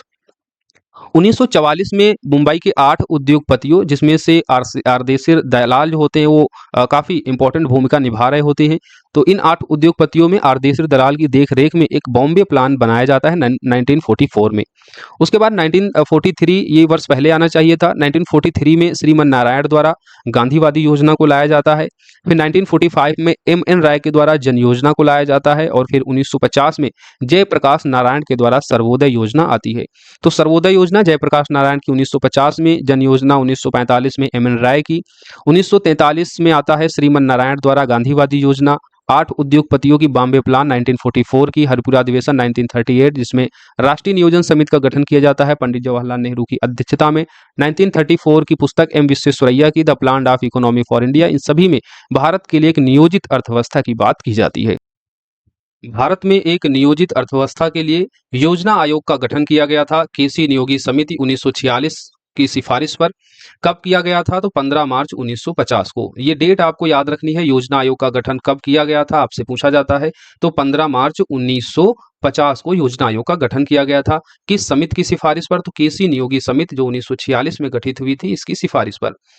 योजना आयोग एक गैर संविधिक एवं परामर्शदात्री निकाय है। गैर संविधिक निकाय का क्या मतलब होता है कि योजना आयोग के गठन के लिए संसद में किसी अधिनियम को अधिनियमित नहीं किया गया था, भारत के मंत्रिमंडल के द्वारा ही इसका गठन किया गया था। तो जब कोई भी ऐसी संस्था बनाई जाती है, कोई भी ऐसा आयोग बनाया जाता है जिसके लिए संसद में कोई अधिनियम नहीं अधिनियमित किया जाता है, तो वैसी जो संस्थाएं होती हैं वो गैर संविधिक और गैर वैधानिक निकाय मानी जाती हैं। तो योजना आयोग एक गैर संविधिक निकाय है, परामर्शदात्री निकाय के रूप में इसका गठन किया गया था भारत सरकार के द्वारा। केसी नियोगी समिति 1946 की जो कमेटी थी उसकी सिफारिश पर 15 मार्च 1950 को। इस समिति की संस्तुति पर ही राष्ट्रीय विकास परिषद का गठन किया गया था 6 अगस्त 1952 को। और ये जो राष्ट्रीय विकास परिषद थी जिसका गठन 6 अगस्त 1952 को किया गया था, यह योजना आयोग को अंतिम रूप प्रदान करती थी। यानी योजना आयोग के द्वारा कोई भी योजना बनाई जाती थी, कोई भी नीति बनाई जाती थी, उसको अंतिम रूप कौन देता था? राष्ट्रीय विकास परिषद, जिसको 6 अगस्त 1952 में गठित किया गया था। अब योजना आयोग के द्वारा ही पंचवर्षीय योजनाओं को लॉन्च किया गया था। पहली पंचवर्षीय योजना देखते हैं। पहली पंचवर्षीय योजना का टाइम पीरियड क्या है? 1951 से 1956। तो योजना आयोग का गठन होता है 1950 में और पहली पंचवर्षीय योजना आती है 1951 में और इसका टाइम पीरियड क्या रहेगा? 5 वर्ष का। तो 1951 से 1956 तक। हायरट डोमर मॉडल पर ये आधारित थी और कृषि विकास पर बल देना इसका प्रमुख लक्ष्य था। तो आपको 3 से 4 चीजें याद रखनी होगी पंचवर्षीय योजना में। पहला तो उसका टाइम पीरियड मस्ट हो जाता है, क्योंकि इस टाइम पीरियड में जो भी घटनाएं होती हैं आप तभी उनको रिलेट कर पाएंगे कि ये किस पंचवर्षीय योजना से है, जब आपको उस पंचवर्षीय योजना का टाइम पीरियड याद होगा। फिर प्रश्न आपसे वो किस मॉडल पर आधारित थी ये पूछा जाता है और उस पंचवर्षीय योजना का क्या टारगेट था, किस बात पर बल दिया गया, वो चीज पूछी जाती है। तो पहली पंचवर्षीय योजना का टाइम पीरियड हो गया 1951 से 1956। हायरट डोमार मॉडल पर यह आधारित थी। कृषि विकास पर पहली पंचवर्षीय योजना पर बल दिया गया। इसलिए आप देखते हैं कि भारत में भाखड़ा नागल परियोजना जो सतलज नदी पर स्थित है, दामोदर घाटी परियोजना जो दामोदर नदी पर है और हीराकुंड जो परियोजना जो महानदी पर है, ये सभी बहुउद्देशीय परियोजनाओं को इसी पहली पंचवर्षीय योजना के दौरान इस्टेब्लिश किया गया था। फिर 1952 में सामुदायिक विकास कार्यक्रम, 1953 में राष्ट्रीय प्रसार सेवा आया और इन सब की शुरुआत पहली पंचवर्षीय योजना के दौरान किया गया था। आपसे प्रश्न पूछा जाता है कि भारत में सामुदायिक विकास कार्यक्रम या राष्ट्रीय प्रसार सेवा का आरंभ किस पंचवर्षीय योजना के दौरान किया गया? तो पहली पंचवर्षीय योजना होगी, क्योंकि इनका जो टाइम पीरियड है जब इनको शुरू किया गया तो वो पहली पंचवर्षीय योजना के बीच में ही आपको देखने को मिल रहा है। तो ये याद रखना, सामुदायिक विकास कार्यक्रम 1952 में और राष्ट्रीय प्रसार सेवा 1953 में इनको शुरू किया गया था और किस पंचवर्षीय योजना के अंतर्गत आ जाएगा ये? तो ये पहली पंचवर्षीय योजना के अंतर्गत। उसके बाद दूसरी पंचवर्षीय योजना आती है 1956 से 1961 तक, जिसका टाइम पीरियड होता है। महाल नोबिस मॉडल पर यह आधारित होता है। आधारभूत बाहरी उद्योगों का विकास करना सेकेंड पंचवर्षीय योजना का टारगेट होता है। पहली पंचवर्षीय योजना में कृषि पर बल दिया जाता है, दूसरी पंचवर्षीय योजना में उद्योगों के विकास पर बल दिया जाता है। पहली पंचवर्षीय योजना किस मॉडल पर आधारित है? हायरट डोमार मॉडल पर। और दूसरी पंचवर्षीय योजना महाल नोबिस मॉडल पर आधारित है। और इस दूसरी पंचवर्षीय योजना में उद्योगों के विकास पर बल दिया जा रहा है, इसीलिए जो भारत के प्रमुख इस्पात संयंत्र आप देखेंगे, जिसमें राउरकेला इस्पात संयंत्र जो उड़ीसा में है, जर्मनी की सहायता से इस द्वितीय पंचवर्षीय योजना के दौरान स्थापित किया गया था। भिलाई में जो छत्तीसगढ़ में पड़ता है, भिलाई इस्पात संयंत्र, ये सोवियत संघ की मदद से स्थापित किया गया था। और दुर्गापुर का जो इस्पात संयंत्र है पश्चिम बंगाल में, ये ब्रिटेन की मदद से स्थापित किया गया था। तो आपको ये भी याद रखना है कि ये जो इस्पात संयंत्र स्थापित किए जा रहे हैं वो किसकी सहायता से किए जा रहे हैं, तो ये आपके एग्जाम में पूछा जाता है। तो राउरकेला उड़ीसा का इस्पात संयंत्र जर्मनी की सहायता से, भिलाई छत्तीसगढ़ का इस्पात संयंत्र सोवियत संघ जिसको अब हम रूस कहते हैं, फिर दुर्गापुर जो पश्चिम बंगाल का इस्पात संयंत्र है, ये ब्रिटेन की मदद से दूसरी पंचवर्षीय योजना के दौरान स्टैब्लिश किया गया था। दूसरी पंचवर्षीय योजना का टारगेट एरिया क्या था? भारी उद्योगों का विकास। और किस मॉडल पर है? तो पीसी महालनोबिस मॉडल पर। फिर आते हैं तीसरी पंचवर्षीय योजना में, 1961 से 1966 तक इसका टाइम पीरियड है। तीसरी पंचवर्षीय योजना के बारे में बताया जाता है कि ये पूरी तरीके से असफल परियोजना रही। तो अगर आपसे कभी एग्जामिनर पूछ ले कि भारत की कौन सी पंचवर्षीय योजना पूरी तरीके से असफल रही थी, तो वो थी तीसरी पंचवर्षीय योजना। तीसरी पंचवर्षीय योजना में किसी स्पष्ट मॉडल का उल्लेख नहीं मिलता है, फिर भी जे सैंडी, सुखमय चक्रवर्ती, जिसको शॉर्ट फॉर्म में हम एस चक्रवर्ती लिखते हैं, और महालनोबिस के मॉडल का प्रभाव देखा जा सकता है। तो मिलान करने में कभी कभी प्रश्न आता है, और पहली, दूसरी, तीसरी, चौथी पंचवर्षीय योजना और उसके आगे डिफरेंट मॉडल लिखे होते हैं। तो उसमें तीसरी पंचवर्षीय योजना के लिए अगर आपको मॉडल मिलाना हो तो एस चक्रवर्ती या एस चक्रवर्ती मॉडल हो या जे सैंडी मॉडल लिखा हो तो आप उससे मैच करा दीजिएगा। हालांकि तीसरी पंचवर्षीय योजना में कोई स्पष्ट मॉडल नहीं था। ये जो तीन मॉडल हैं, जे सैंडी, सुखमय चक्रवर्ती और महालनोबिस का मॉडल, इन मॉडलों का प्रभाव आपको तीसरी पंचवर्षीय योजना में देखने को मिलता है। यहां तक बात समझ में आ गई। तीसरी पंचवर्षीय योजना का जो फोकस एरिया था वो आत्मनिर्भर एवं स्वतः स्फूर्तिवान था, जिसको इंग्लिश में कहते हैं टेक ऑफ स्टेज। कई बार पूछा जाता है टेक ऑफ स्टेज जो है किस पंचवर्षीय योजना का फोकस एरिया था, तो तीसरी पंचवर्षीय योजना का फोकस एरिया था, यानी टारगेट था कि भारत में आत्मनिर्भरता को बढ़ावा दिया जाए, स्वतः स्फूर्तिवान हो, यानी अपने दम पर जो है चीजों को बनाया जाए, अपने दम पर जो है भारत का विकास हो, ना कि किसी देश से जो है किसी चीज को इंपोर्ट करके। राइट। तो आत्मनिर्भर एवं स्वतः स्फूर्तिवान का जो टारगेट था टेक ऑफ स्टेज का, वो तीसरी पंचवर्षीय योजना में लाया गया था। हालांकि तीसरी पंचवर्षीय योजना पूरी तरीके से असफल रही थी। और इसी पंचवर्षीय योजना के दौरान आप देख रहे हैं 1964 में unit trust of India bank की स्थापना होती है, यूटीआई जिसका शॉर्ट फॉर्म है। Industrial development bank of India यानी औद्योगिक विकास बैंक की स्थापना होती है, जिसको शॉर्ट फॉर्म में इडबी कहते हैं। 1965 में भारतीय खाद्य निगम को बनाया जाता है, कृषि कीमत आयोग को स्थापित किया जाता है। और 1965 से 1968 यानी 1960 के दशक में जो हरित क्रांति की शुरुआत होती है, वो भी तीसरी पंचवर्षीय योजना के दौरान ही किया जाता है। आपके एग्जाम में लगातार पूछा जाता है कि हरित क्रांति किस पंचवर्षीय योजना के दौरान शुरू की गई थी, तो आपका जवाब क्या होगा? तीसरी पंचवर्षीय योजना। बाकी के सभी इवेंट्स याद रखना। 1964 में यूटीआई को बनाया गया, इडबी को स्थापना किया गया 1964 में, भारतीय खाद्य निगम 1965 में स्टैब्लिश हुआ, कृषि कीमत आयोग 1965 में स्टैब्लिश हुआ। और ये सभी टाइम पीरियड किस पंचवर्षीय योजना के अंतर्गत आ रहे हैं? तो तीसरी पंचवर्षीय योजना के अंतर्गत। तीसरी पंचवर्षीय योजना के अलावा जो पहली और दूसरी पंचवर्षीय योजना है, इन योजनाओं में सरकार ने ट्रिकल डाउन थ्योरी को अपनाया था। तो अगर आपसे कभी पूछ ले एग्जामिनर कि ट्रिकल डाउन थ्योरी किस पंचवर्षीय योजना से संबंधित नहीं है और ऑप्शन दे दे पहली, दूसरी, तीसरी, चौथी, तो आप देख रहे हैं कि चौथा वहां पर सही ऑप्शन हो जाएगा, क्योंकि पहली, दूसरी, तीसरी योजना में सरकार ने ट्रिकल डाउन थ्योरी को अपनाया था। राइट। ट्रिकल डाउन थ्योरी का सीधा सा मतलब होता है यहाँ पर जो बड़े पूंजीपति होते हैं, बड़े औद्योगिक स्तर पर जो लोग उद्योगों की स्थापना करते हैं, इंडस्ट्री चलाते हैं, उनके लिए टैक्सेशन में कमी की जाती है और सरकारी नीतियों को थोड़ा सा सरल किया जाता है उनके लिए, ताकि वो भारत में उद्योग को स्थापित कर सके, इन्वेस्ट कर सके। इससे क्या होगा? जो नीचे के जो वर्ग होंगे उनको फायदा मिलेगा, रोजगार का सृजन होगा। तो उसके लिए ट्रिकल डाउन थ्योरी आई थी। तो इस चीज को आपको याद रखना है कि भारत में पहली, दूसरी, तीसरी योजना में सरकार ने ट्रिकल डाउन थ्योरी को अपनाया था। तीसरी पंचवर्षीय योजना असफल रही। उसके बाद देखते हैं 1965 और 1966 का जो दौर होता है, इसमें भारत पाकिस्तान और भारत चाइना का वार छिड़ा होता है। 1962 में चाइना के साथ युद्ध होता है और इस चाइना के युद्ध के कारण ही हम देखते हैं जो तीसरी पंचवर्षीय योजना होती है वो प्रभावित होती है और फिर वो असफल भी हो जाती है। जो टारगेट जो रखा गया था अचीवमेंट का, वो प्राप्त नहीं हो पाता है और भारत में इस टाइम सूखा पड़ता है, एक अकाल पड़ता है सूखे के कारण। तो उन सबका प्रभाव देखने को यहाँ पर मिलता है। इसके बाद तीसरी पंचवर्षीय योजना के बाद योजना अवकाश आता है, यानी इस टाइम पीरियड में कोई भी पंचवर्षीय योजना लॉन्च नहीं की जाती है 3 वर्षों के लिए, 1966 से 1969 तक। फिर 1969 में चौथी पंचवर्षीय योजना आती है, जिसका टाइम पीरियड क्या हो जाएगा? 1969 से 1974 तक। अशोक रुद्र मॉडल पर चौथी पंचवर्षीय योजना आधारित होती है और जो इसका टारगेट होता है वो है स्थिरता के साथ विकास यानी growth with stability. Growth with stability किसका टारगेट है चौथी पंचवर्षीय योजना का, और स्टेज टेक ऑफ स्टेज किसका टारगेट है वो था तीसरी पंचवर्षीय योजना का। तो इसमें कंफ्यूज नहीं होना है, ग्रोथ विद स्टेबिलिटी ये चौथी पंचवर्षीय योजना का लक्ष्य था। इस योजना के दौरान गाडगिल फार्मूले के तहत 1969 में विशेष राज्य श्रेणी के दर्जे की संकल्पना अस्तित्व में आई थी। तो ये काफी चर्चा का विषय है। तो आपसे पूछ लिया जाएगा कि विशेष राज्य श्रेणी के दर्जे की संकल्पना किस फार्मूले के तहत है, तो गाडगिल फार्मूला। पंचवर्षीय योजना पूछा जाएगा तो चौथी पंचवर्षीय योजना के दौरान, क्योंकि 1969 इसी पंचवर्षीय योजना के दौरान आप देख रहे हैं पांचवा फाइनेंस कमीशन बना था। फिफ्थ फाइनेंस कमीशन की सिफारिश के आधार पर विशेष राज्य श्रेणी का दर्जा जो है सबसे पहली बार 1969 में ही जम्मू कश्मीर को दिया गया था, और बाद में इसी वर्ष असम और नागालैंड को भी स्पेशल स्टेटस कैटेगरी का दर्जा दिया गया था राज्यों को। तो ये आपको याद रखना है। चौथी पंचवर्षीय योजना के दौरान गाडगिल फार्मूले के तहत या फिर फिफ्थ फाइनेंस कमीशन दे, तो इसको भी आपको याद रखना है। फिफ्थ फाइनेंस कमीशन या गाडगिल फार्मूले के तहत विशेष राज्य श्रेणी के दर्जे की संकल्पना अस्तित्व में आई, और फिर 1969 में ही सर्वप्रथम जम्मू कश्मीर और उसके बाद नागालैंड असम को विशेष श्रेणी राज्य का दर्जा दिया गया है।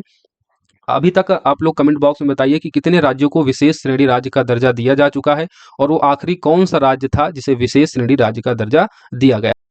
क्योंकि 14th फाइनेंस कमीशन यानी 14वां वित्त आयोग जो बना था उसने सिफारिश की थी कि अब किसी भी राज्य को विशेष श्रेणी राज्य का दर्जा नहीं दिया जाना चाहिए, और उस सिफारिश को ध्यान में रखते हुए भारत सरकार के द्वारा फिर किसी भी राज्य को विशेष श्रेणी राज्य का दर्जा नहीं दिया गया। तो आखिरी वो कौन सा राज्य है जिसको विशेष श्रेणी राज्य का दर्जा दिया गया है, और भारत में अब तक कितने राज्य हो गए हैं जिनको विशेष श्रेणी राज्य का दर्जा मिल चुका है। हमने अपनी मेंस स्पेशल क्लास में विशेष श्रेणी राज्य पर डिटेल में चर्चा की थी। अगर आप लोगों ने उसको अच्छे से देखा होगा तो जरूर इन सभी प्रश्नों के उत्तर आपको मिल जाएंगे। चौथी पंचवर्षीय योजना के दौरान ही पोखरण 1 परमाणु परीक्षण होता है, जिसको हम कहते हैं स्माइलिंग बुद्धा के नाम से। 18 मई 1969 को भूमिगत नाभिकीय परीक्षण होता है राजस्थान के पोखरण में, और इसको पोखरण 1 परमाणु परीक्षण कहा जाता है, और इसका ऑफिशियली नाम क्या होता है स्माइलिंग बुद्धा। जुलाई 1969 में 14 वाणिज्य बैंकों का राष्ट्रीयकरण हो जाता है। 15 अगस्त 1969 को इसरो को स्टैब्लिश किया जाता है, और दिसंबर 1969 को लीड बैंक योजना बनाई जाती है। ये हम इसलिए आपको बता रहे हैं कि आपसे प्रश्न में पूछा जाता है कि 14 वाणिज्यिक बैंकों का राष्ट्रीयकरण किस पंचवर्षीय योजना के दौरान हुआ था, तो क्या बताएंगे चौथी पंचवर्षीय योजना के दौरान, या भी इनमें कोई भी इवेंट्स जो इस 1969-1974 के बीच हो रहा है जो हमने यहाँ पर आपको बताए हैं ये पूछ लिए जाए तो आपके गलत नहीं होने चाहिए। दूसरे प्रश्न और भी बनते हैं कि क्रम से लगाइए, आपको दे देगा 14 वाणिज्यिक बैंकों का राष्ट्रीयकरण, इसरो की स्थापना, लीड बैंक योजना, भूमिगत नाभिकीय परीक्षण, पोखरण 1, स्माइलिंग बुद्धा जिसको कहा जाता है। अब इनको क्रम से लगाइए। तो आप देख रहे हैं डेट सेम है, सिर्फ महीने बदल रहे हैं। तो आपको जब तक ये वर्ष के साथ जो इनके महीने हैं वो नहीं याद होंगे तब तक आप क्रम से नहीं लगा सकते हैं। और जिस तरीके से अब एग्जाम पैटर्न बदल रहा है अब आपसे प्रश्न क्रम लगाने के लिए पूछा जाता है। तो 18 मई 1969 को पोखरण 1 यानी स्माइलिंग बुद्धा होता है, नाभिकीय परीक्षण होता है। फिर जुलाई 1969 में 14 वाणिज्यिक बैंकों का राष्ट्रीयकरण होता है। 15 अगस्त 1969 को इसरो की स्थापना की जाती है, और दिसंबर 1969 में लीड बैंक योजना बनाई जाती है, और ये सभी चौथी पंचवर्षीय योजना के दौरान ये सभी इवेंट्स हो रहे हैं। उसके अलावा हमने देखा गाडगिल फार्मूला के तहत 1969 में विशेष राज्य श्रेणी के दर्जे की संकल्पना आई। जम्मू कश्मीर को पहला विशेष श्रेणी राज्य का दर्जा दिया गया, और उसके बाद असम नागालैंड को भी इसी वर्ष विशेष श्रेणी राज्य का दर्जा दिया गया था। चौथी पंचवर्षीय योजना अशोक रुद्र मॉडल पर बेस थी, स्थिरता के साथ विकास, ग्रोथ विद स्टेबिलिटी इसका टारगेट था। अब आते हैं पांचवी पंचवर्षीय योजना में। 1974 से 1979 तक इसका टाइम पीरियड रहता है। मुद्रा स्फीति इस टाइम काफी बढ़ी हुई होती है भारत की, तो मुद्रा स्फीति के दबाव की पृष्ठभूमि में ये पांचवी पंचवर्षीय योजना बनाई जाती है। आपसे पूछा जाता है कि भारत की वो कौन सी पंचवर्षीय योजना थी जो मुद्रा स्फीति के दबाव में बनाई गई थी, तो आपको क्या लगाना होगा पंचवर्षीय योजना पांचवी। टाइम पीरियड क्या है 1974 से 1969 के बीच। डीपी धर मॉडल पर यह आधारित होती है। फोकस क्या होता है इसका, निर्धनता उन्मूलन और आत्मनिर्भरता तथा मुद्रा स्फीति पर नियंत्रण। तो पांचवी पंचवर्षीय योजना में निर्धनता उन्मूलन पर नियंत्रण करना, आत्मनिर्भरता की तरफ आगे बढ़ना, यहाँ पर आपको निर्भरता करना है निर्धनता की जगह, एवं मुद्रा स्फीति को जो है नियंत्रित करना टारगेट रहता है पांचवी पंचवर्षीय योजना का। मॉडल कौन सा है, डीपी धर मॉडल। 2 अक्टूबर 1975 को क्षेत्रीय ग्रामीण बैंक की स्थापना की जाती है इस पंचवर्षीय योजना के दौरान। किस समिति की सिफारिश पर, तो नरसिम्हन समिति की सिफारिश पर। जब हम आगे मुद्रा बैंकिंग वाला चैप्टर पढ़ेंगे तब हम इन सब पर फिर से चर्चा करेंगे, लेकिन यहाँ पर इन सब की चर्चा करने से एक तो चीज़ें क्लियर हो जाएंगी कि वो किस पंचवर्षीय योजना के अंतर्गत आएगा, और चीज़ें आपको याद हो जाएंगी। आपसे पूछा भी जाता है, लगातार पूछा जाता है कि क्षेत्रीय ग्रामीण बैंक की स्थापना कब हुई थी, तो 2 अक्टूबर 1975 को। किस समिति की सिफारिश पर हुई थी, तो नरसिम्हन समिति की सिफारिश पर 5वीं पंचवर्षीय योजना के दौरान। 1977 से 1978 में काम के बदले अनाज कार्यक्रम को शुरू किया गया था, फूड फॉर वर्क प्रोग्राम। और इसी में आपको याद रखना है कि अगर आपसे पूछ ले the national food for work programme यानी राष्ट्रीय काम के बदले भोजन कार्यक्रम कब शुरू किया गया था, तो 2004 में। तो दोनों के बीच थोड़ा सा अंतर है। केवल अगर आपसे पूछा जाएगा काम के बदले भोजन कार्यक्रम फूड फॉर वर्क प्रोग्राम, तो आप 1977 से 1978 के बीच लगाएंगे। लेकिन जब इसके पहले नेशनल लग जाएगा, the national food for work programme, तो ये 2004 को शुरू किया गया था। 5वीं पंचवर्षीय योजना की अवधि में आयात प्रतिस्थापन, निर्यात संवर्धन नीति और न्यायपूर्ण मजदूरी कीमत को भी अपनाया गया था। ये स्टेटमेंट आपसे पूछा जा चुका है कि किस पंचवर्षीय योजना के दौरान आयात को प्रतिस्थापन करना, यानी भारत जो दूसरे देशों से चीजें इंपोर्ट करता है उसको कम करना और एक्सपोर्ट को बढ़ाना, ये पॉलिसी अपनाई गई थी। और भारत में जो मजदूरी कीमत है इसको न्यायपूर्ण बनाया गया था। तो ये 5वीं पंचवर्षीय योजना के दौरान हुआ था। 5वीं पंचवर्षीय योजना के दौरान ही गरीबी हटाओ का नारा दिया गया था। 1971 में सबसे पहले इंदिरा गांधी ने गरीबी हटाओ का नारा दिया, और इस नारे को जो इम्प्लीमेंट किया गया वो 5वीं पंचवर्षीय योजना के दौरान किया गया था। तो इस बात को आपको याद रखना है कि गरीबी हटाओ का नारा किस पंचवर्षीय योजना का लक्ष्य था, तो 5वीं पंचवर्षीय योजना का। सर्वप्रथम 1975 में 20 सूत्रीय आर्थिक कार्यक्रम को शुरू किया गया था।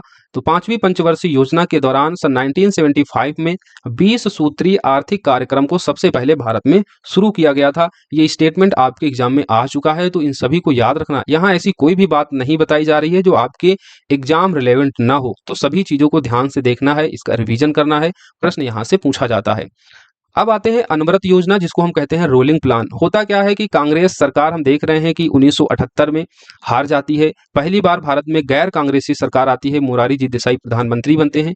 तो जब गैर कांग्रेसी सरकार जनता पार्टी की सरकार बनती है भारत में, तो जो पंचवर्षीय योजना लाई जाती है कांग्रेस के द्वारा उसको डिजॉल्व कर दिया जाता है, और उसकी जगह पर जनता पार्टी के द्वारा एक नई पंचवर्षीय योजना को इंट्रोड्यूस किया जाता है सन 1978 से 1983 के बीच। लेकिन बीच में चुनाव का दौर होता है, तो यहाँ पर आप देखते हैं अनवरत योजना, जिसको हम कहते हैं रोलिंग प्लान, आता है 1978 से 1980 के बीच, और ये गुनार मेडल मॉडल पर आधारित होता है।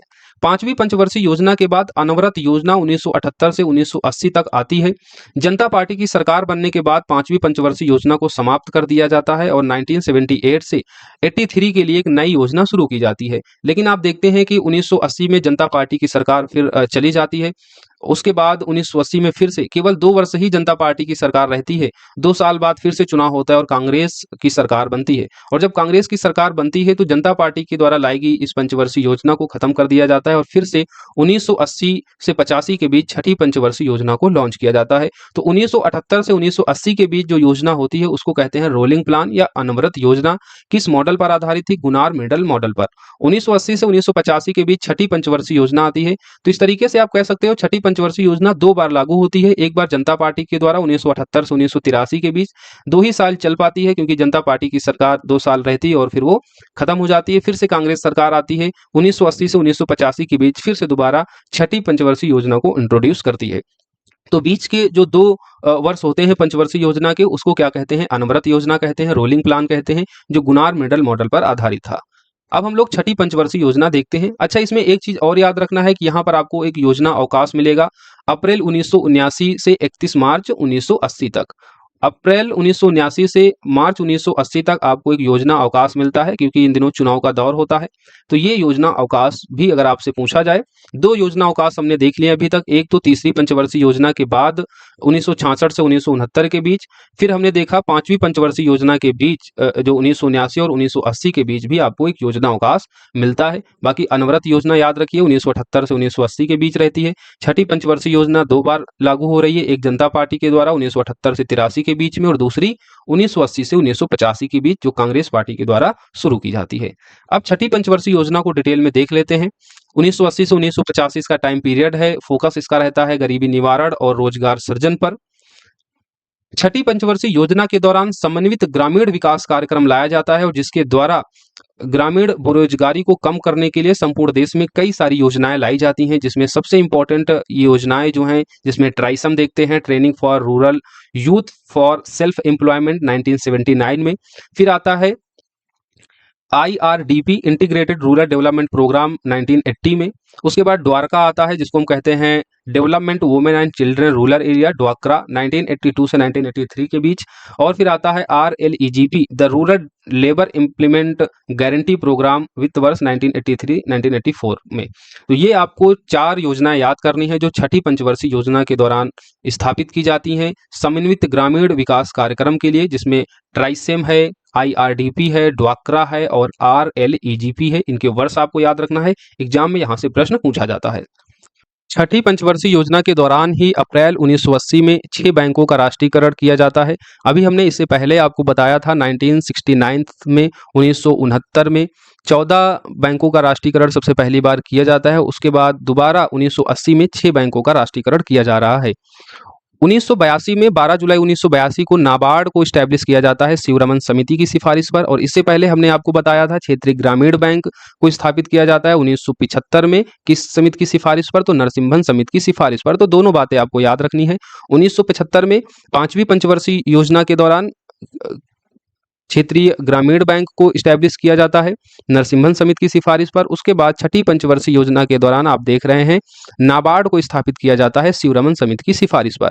फिर 1982 को ही जनवरी 1982 को एक्जिम बैंक को स्टैब्लिश किया जाता है। तो क्रम पूछा जाता है तो जनवरी 1982 को एक्जिम बैंक बनता है और जुलाई 1982 में नाबार्ड को स्थापित किया जाता है और 1980 अप्रैल में 6 बैंकों का राष्ट्रीयकरण होता है। 7वीं पंचवर्षीय योजना के बारे में देख लीजिए। 1985 से 1990 के बीच इसका टाइम पीरियड होता है। कृषि विकास प्रेरित समृद्धि रणनीति, जिसमें समृद्धि, आधुनिकीकरण, आत्मनिर्भरता तथा सामाजिक न्याय पर बल दिया जाता है इस 7वीं पंचवर्षीय योजना में। तो समृद्धि, आधुनिकीकरण, आत्मनिर्भरता और सामाजिक न्याय पर बल किस योजना में दिया जा रहा है, तो 7वीं पंचवर्षीय योजना में। और इसी योजना के दौरान 1986 में डाक विभाग में स्पीड पोस्ट की शुरुआत हुई थी। तो डाक विभाग में स्पीड पोस्ट की शुरुआत कब हुई थी? 1986 में। और उस टाइम कौन सी पंचवर्षीय योजना चल रही थी भारत में? तो 7वीं पंचवर्षीय योजना। 1986 में ही कपार्ट को स्टैब्लिश किया जाता है ग्रामीण विकास मंत्रालय के द्वारा ग्रामीण समृद्धि को बढ़ावा देने हेतु। ये प्रश्न आपसे पूछा जाता है कि कापार्ट की स्थापना किस उद्देश्य के लिए किया गया था, तो आपका जवाब क्या होगा? ग्रामीण समृद्धि को बढ़ाने के लिए ग्रामीण विकास मंत्रालय के द्वारा 1986 में। और इस दौरान कौन सी पंचवर्षीय योजना होती है? तो 7th 5 ईयर प्लान।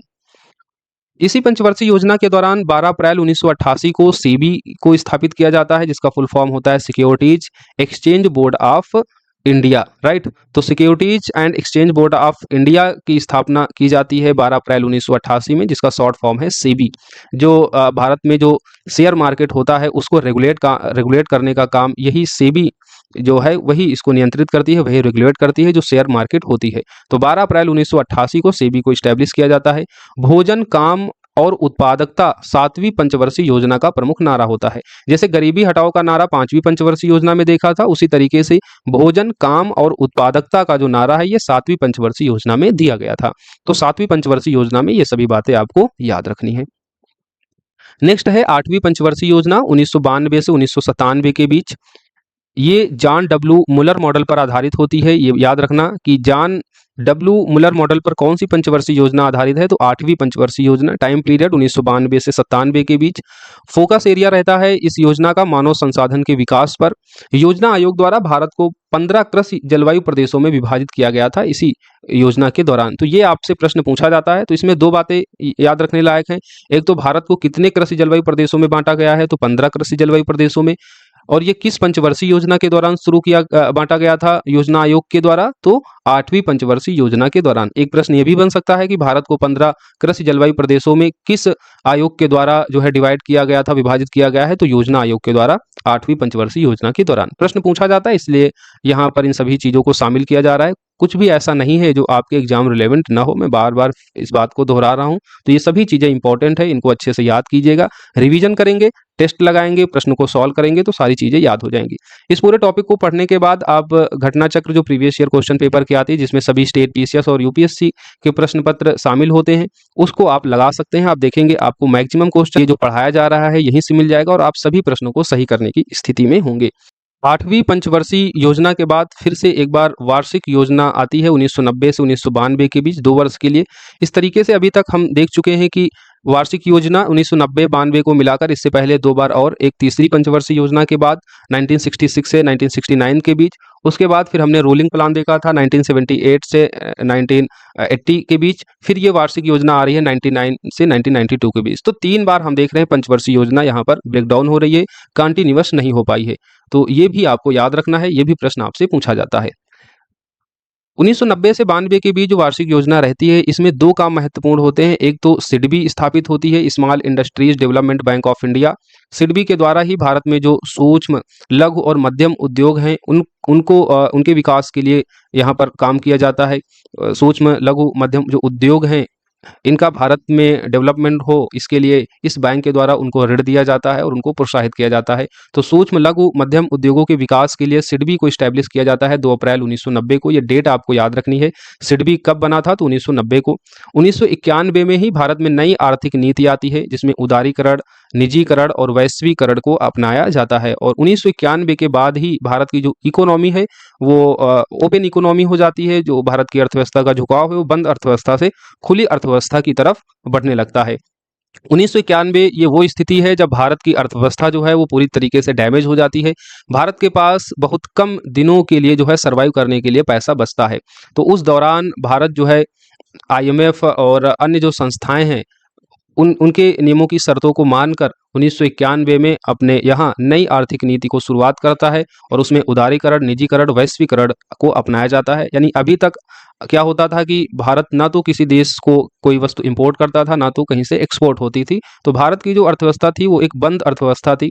1991 के बाद नई आर्थिक नीति आती है, उदारीकरण, निजीकरण, वैश्वीकरण को अपनाकर भारत की अर्थव्यवस्था को खोल दिया जाता है।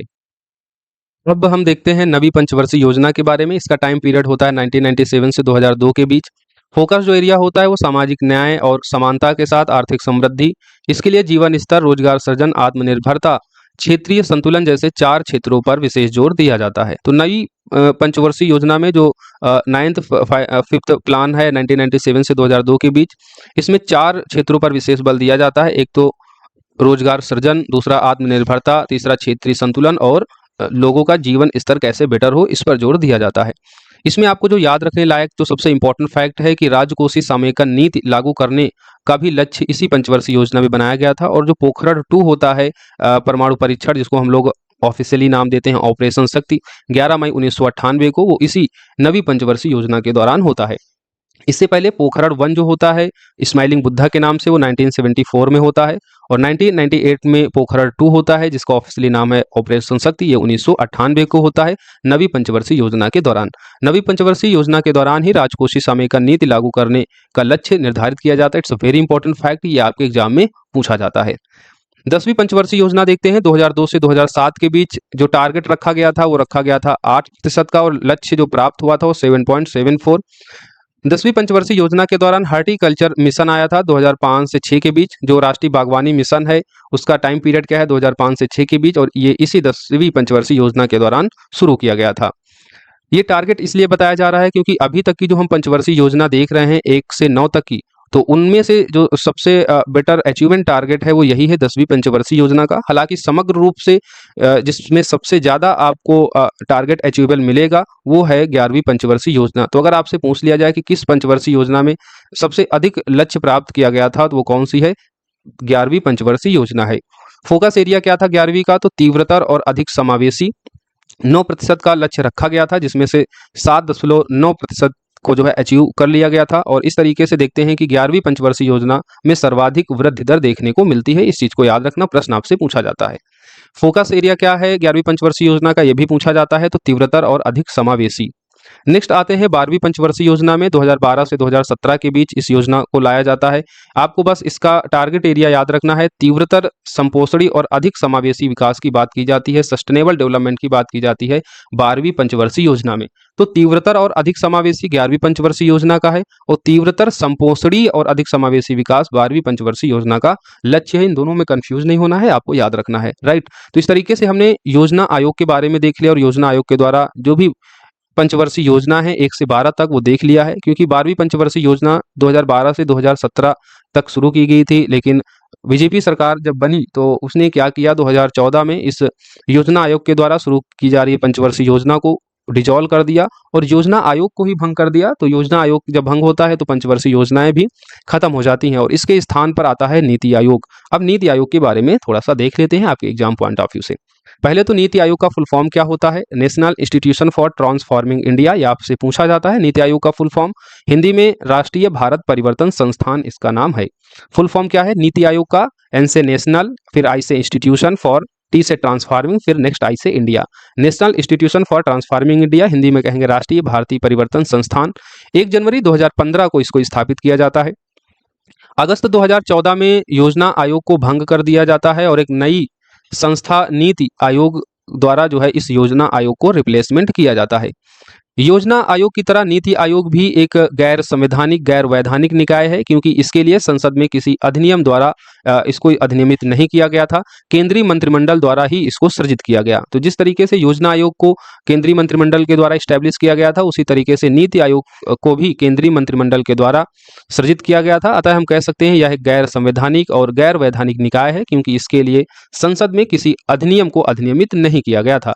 2014 अगस्त 2014 में योजना आयोग को भंग करके इसकी जगह पर नीति आयोग को स्टैब्लिश किया गया भारत सरकार के द्वारा 1 जनवरी 2015 को, जो लागू हुआ।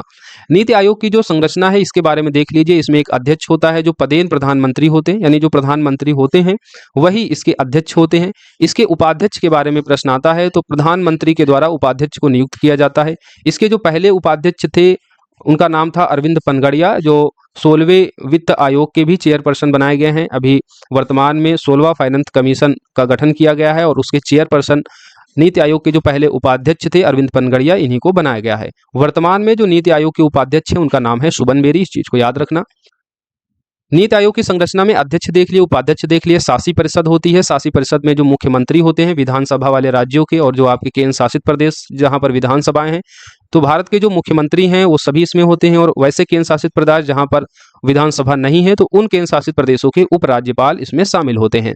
पदेन सदस्य होते हैं जिसमें अधिकतम 4 सदस्य हो सकते हैं, जो मंत्रिपरिषद में से प्रधानमंत्री के द्वारा नियुक्त किए जाते हैं। इसके अलावा पूर्णकालिक सदस्य होते हैं जो राज्य मंत्री के बराबर जिनको दर्जा प्राप्त रहता है। क्षेत्रीय परिषदें होती हैं। विशिष्ट आमंत्रित सदस्य होते हैं, यानी डिफरेंट क्षेत्र में विशेषज्ञता रखने वाले व्यक्तियों को प्रधानमंत्री के द्वारा नामित किया जाता है विशिष्ट आमंत्रित सदस्यों की श्रेणी में। अंशकालिक सदस्य होते हैं, अधिकतम 2 अंशकालिक सदस्य होते हैं जो अग्रणी विश्वविद्यालयों से आते हैं। इसके अलावा सचिवालय होता है नीति आयोग की संरचना में, जैसा आवश्यक समझा जाए। तो इस तरीके से नीति आयोग की संरचना है। अध्यक्ष जो पदेन प्रधानमंत्री होते हैं, उपाध्यक्ष प्रधानमंत्री के द्वारा नियुक्त किया जाता है। वर्तमान में सुबन बेरी अध्यक्ष हैं और इसके जो पहले उपाध्यक्ष थे वो अरविंद पनगड़िया थे, जो वर्तमान में 16वें वित्त आयोग के अध्यक्ष भी हैं। शासी परिषद में मुख्यमंत्री और केंद्र शासित प्रदेशों के उपराज्यपाल। पदेन सदस्यों में 4 हो सकते हैं अधिकतम, जो मंत्रिपरिषद में से प्रधानमंत्री के द्वारा नियुक्त किए जाते हैं। पूर्णकालिक सदस्य, क्षेत्रीय परिषद होती हैं, विशिष्ट आमंत्रित सदस्य होते हैं और कुछ अंशकालिक सदस्य होते हैं। ये सभी मिलकर जो है नीति आयोग की संरचना का निर्माण करते हैं। हाल ही में नवी गवर्निंग काउंसिल की बैठक हुई है नीति आयोग की, और इसकी थीम क्या है, विकसित भारत 2047। ये याद रखना है, ये करंट अफेयर्स का समझ सकते हैं एक तरीके से डाटा है कि हाल ही में जुलाई में नवी नीति आयोग की गवर्निंग काउंसिल की बैठक हुई थी, जिसका शीर्षक था विकसित भारत @2047। लक्ष्य क्या है, 2047 तक भारत की अर्थव्यवस्था को 30 ट्रिलियन अमेरिकी डॉलर करना है और भारत की दुनिया की तीसरी बड़ी अर्थव्यवस्था बनाना है। तो आपके एग्जाम में पूछ लिया जाएगा कि हाल ही में नीति आयोग की गवर्निंग काउंसिल की बैठक हुई जिसमें भारत को किस वर्ष तक 30 ट्रिलियन अमेरिकी डॉलर बनाने का लक्ष्य रखा गया है, तो 2047 तक। यह प्रश्न दूसरी तरीके से हो सकता है, 2047 तक भारत की अर्थव्यवस्था को कितने ट्रिलियन डॉलर बनाने का लक्ष्य रखा गया है इस गवर्निंग काउंसिल की बैठक में, तो 30 ट्रिलियन डॉलर का। शीर्षक क्या है, विकसित भारत @2047। अब कुछ अन्य इंपॉर्टेंट फैक्ट हैं, जैसे नीति आयोग जो है वो भारत सरकार की नीति निर्माण का शीर्ष संस्थान है, इसलिए हम इसको थिंक टैंक भी कहते हैं। तो आपके एग्जाम में कई बार पूछा जाता है कि वर्तमान में भारत का थिंक टैंक कौन है, तो आप क्या जवाब देंगे, नीति आयोग देंगे, क्योंकि नीति आयोग भारत सरकार की नीति निर्माण की शीर्षस्थ संस्था है। तो इस चीज को याद रखना है, थिंक टैंक किसे कहेंगे? नीति आयोग को। नीति आयोग के द्वारा कई सारी रिपोर्टें जारी की जाती हैं, जैसे एसडीजी इंडिया इंडेक्स, हमने अभी ऊपर चर्चा ही की थी जब सतत विकास के बारे में बता रहे थे। समग्र जल प्रबंधन रिपोर्ट नीति आयोग के द्वारा जारी की जाती है। अटल इनोवेशन रिपोर्ट, आकांक्षी जिला कार्यक्रम, राष्ट्रीय बहुआयामी गरीबी सूचकांक और भारत नवाचार सूचकांक, ये जो सभी रिपोर्ट और सूचकांक है नीति आयोग के द्वारा जारी किए जाते हैं। आपसे लगातार प्रश्न पूछे जाते हैं, तो याद रखना।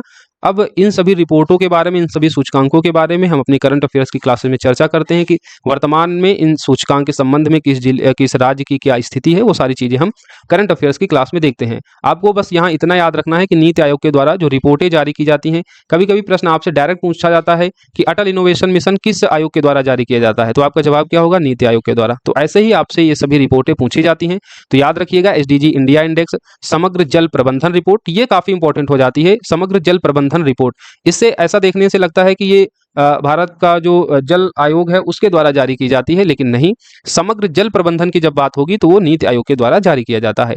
अटल इनोवेशन मिशन, ये भी नीति आयोग के द्वारा, आकांक्षी जिला कार्यक्रम, राष्ट्रीय बहुआयामी गरीबी सूचकांक और भारत नवाचार सूचकांक, ये सभी नीति आयोग के द्वारा जारी किया जाता है। क्लास को खत्म करने से पहले एक इंपॉर्टेंट फैक्ट और देख लीजिए, काफी मेहनत से आप लोग पढ़ रहे होंगे। जो बच्चे यहाँ तक क्लास देख लिए हैं, इसका मतलब है कि वो समझ लो सिलेक्शन उन्हीं का होने वाला है, राइट। उन्हीं के पास इतना पेशेंस होगा, वही इस कंटेंट को, इस क्लास की गरिमा को समझ पाएंगे जो वाकई में पढ़ते होंगे। तो मुझे उम्मीद है वो बच्चे इस क्लास के अंत तक पहुंच चुके होंगे। तो उनको जाते जाते एक इंपॉर्टेंट फैक्ट ये भी देखना है, भारत की आर्थिक नीति के दो घटक होते हैं, एक होता है मांग पक्ष का प्रबंधन करना, दूसरा होता है पूर्ति पक्ष का प्रबंधन करना।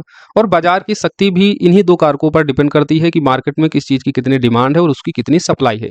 तो दोनों को प्रबंधित करने के लिए आर्थिक नीति के दो घटक होते हैं। मांग पक्ष का जो प्रबंधन होता है वो त्वरित अनुकूलम प्रकृत कहलाता है, जो स्थिरीकरण के अंतर्गत आप देख सकते हैं। दूसरा होता है पूर्ति पक्ष प्रबंधन, और इसको हम कहते हैं संरचनात्मक समायोजन या क्रमिक बहुपद प्रक्रम। मुद्रास्फीति नियंत्रण जो है ये मांग पक्ष प्रबंधन के अंतर्गत आता है। राजकोषीय समायोजन और भुगतान संतुलन के क्षेत्रक इसमें शामिल होते हैं मांग पक्ष के नियंत्रण में। यानी मार्केट में किसी चीज़ की डिमांड कम हो, इसके लिए कई मैकेनिज्म अपनाए जाते हैं। आरबीआई के द्वारा मॉनेटरी पॉलिसी को अपनाया जाता है, सरकार के द्वारा राजकोषीय नीतियां लाई जाती हैं, मुद्रास्फीति को नियंत्रित किया जाता है और भुगतान संतुलन के क्षेत्रक को भी इसमें जो है कंट्रोल किया जाता है, उसको बैलेंस किया जाता है। तो अगर मांग पक्ष का प्रबंधन करना है तो ये सभी चीजें शामिल होंगी, मुद्रास्फीति नियंत्रण, राजकोषीय मौद्रिक नीतियां और भुगतान संतुलन के क्षेत्रक। वहीं अगर आपको पूर्ति पक्ष का प्रबंधन करना है, यानी सप्लाई को अगर आपको बैलेंस करना है, तो इसमें आपको संरचनात्मक समायोजन की नीति अपनानी होती है। जैसे व्यापार एवं पूंजी प्रवाह में आपको सुधार करना होता है, औद्योगिक निवेश को आपको बढ़ाना पड़ता है, क्योंकि सप्लाई तभी हो पाएगी आपके यहाँ जब इंडस्ट्रियलाइजेशन हो पाएगा, जब चीज़ों का अच्छे से निर्माण हो पाएगा। वित्तीय क्षेत्र में सुधार, ये सभी शामिल होता है पूर्ति पक्ष प्रबंधन में। और पूर्ति पक्ष प्रबंधन एक संरचनात्मक समायोजन है जिसको हम क्रमिक बहुपद प्रक्रम के नाम से जानते हैं। मांग पक्ष का जो प्रबंधन होता है त्वरित अनुकूल प्रकृत होता है, इसमें मुद्रास्फीति को बैलेंस कर लेते हैं, मॉनेटरी पॉलिसी और फिजिकल पॉलिसी के माध्यम से भुगतान संतुलन के क्षेत्रक को बैलेंस करके जो है हम मांग पक्ष का प्रबंधन कर लेते हैं, और ये त्वरित अनुकूल प्रक्रम होता है, इसमें ज़्यादा समय नहीं लगता है। और वहीं जो पूर्ति पक्ष का प्रबंधन होता है एक संरचनात्मक समायोजन नीति के तहत इसको अपनाना पड़ता है, इसमें समय लगता है, क्योंकि किसी देश में अगर आप इंडस्ट्रियल डेवलपमेंट करेंगे तो इसमें एक समय लगता है। तो इंडस्ट्री में निवेश हो गया, व्यापार और पूंजी प्रवाह में सुधार करना, ये सभी पूर्ति पक्ष का प्रबंधन है। तो ये आपको याद रखना है, यहाँ से कभी कदार क्वेश्चन पूछ लिया जाता है तो अब आपका गलत नहीं होना चाहिए। तो इस तरीके से हमने आज की इकोनॉमिक्स की जो इंपॉर्टेंट दो टॉपिक हैं, एक तो टॉपिक हमने नियोजन के संबंध में पढ़ लिया और इसमें योजना आयोग और नीति आयोग के बारे में देखा, पंचवर्षीय योजनाओं को डिटेल में पढ़ा, और उसके अलावा आर्थिक समृद्धि और आर्थिक विकास को जाना, और आर्थिक समृद्धि आर्थिक विकास के टॉपिक में ही हमने मानव विकास के सूचकांक को पढ़ा और उसके साथ ही सतत विकास को भी डिटेल में देखा। और मेरा मानना है यहाँ से प्रश्न आपसे एक दो जरूर पूछे जाते हैं, तो इसको अच्छे से देखिए, इनका रिवीजन कीजिए। जब तक मिलेंगे हम लोग अगली क्लास में, आप लोग अच्छे से पढ़ते रहिए, जहाँ है वहाँ स्वस्थ रहिए, सुरक्षित रहिए, अपना ख्याल रखें। जो बच्चे 70 बीपीएससी की प्रिपरेशन कर रहे हैं और इस क्लास से जुड़ना चाहते हैं तो दिए गए नंबर पर कॉल या मैसेज करके जुड़ सकते हैं। फीस 49 है। ये 70 बीपीएससी प्रीलिम्स की अब क्लासेज हो रही हैं। मेंस में जो क्लासेज हैं वो अभी बंद हो गई हैं, मेंस के एडमिशन बंद हो गए हैं। तो 49 में आप लोग 70 बीपीएससी के लिए प्रीलिम्स की प्रिपरेशन कर सकते हैं। क्लासेज आपको यूट्यूब पर प्रोवाइड हो जाती है। इन सभी क्लासेस के जो नोट्स पीडीएफ हैं वो हमारे इसी संकल्प बैच के पेड ग्रुप में दिए जाते हैं। 6306473800 ये हमारा पेमेंट नंबर भी है। इस पर पेमेंट करने के बाद आप पेमेंट की रिसीविंग इसी नंबर के व्हाट्सएप पर आप भेज देंगे अपना नाम मेंशन करके, तो आपको इस संकल्प बैच के पेड ग्रुप में जोड़ दिया जाएगा, जहां आपको इन सभी क्लासेस की, जो हमारी संकल्प बैच की क्लासेज हो रही हैं, इन सभी की PDF आपको मिल जाएगी। ठीक है, मिलेंगे हम लोग अगली क्लास में। धन्यवाद, जय हिंद।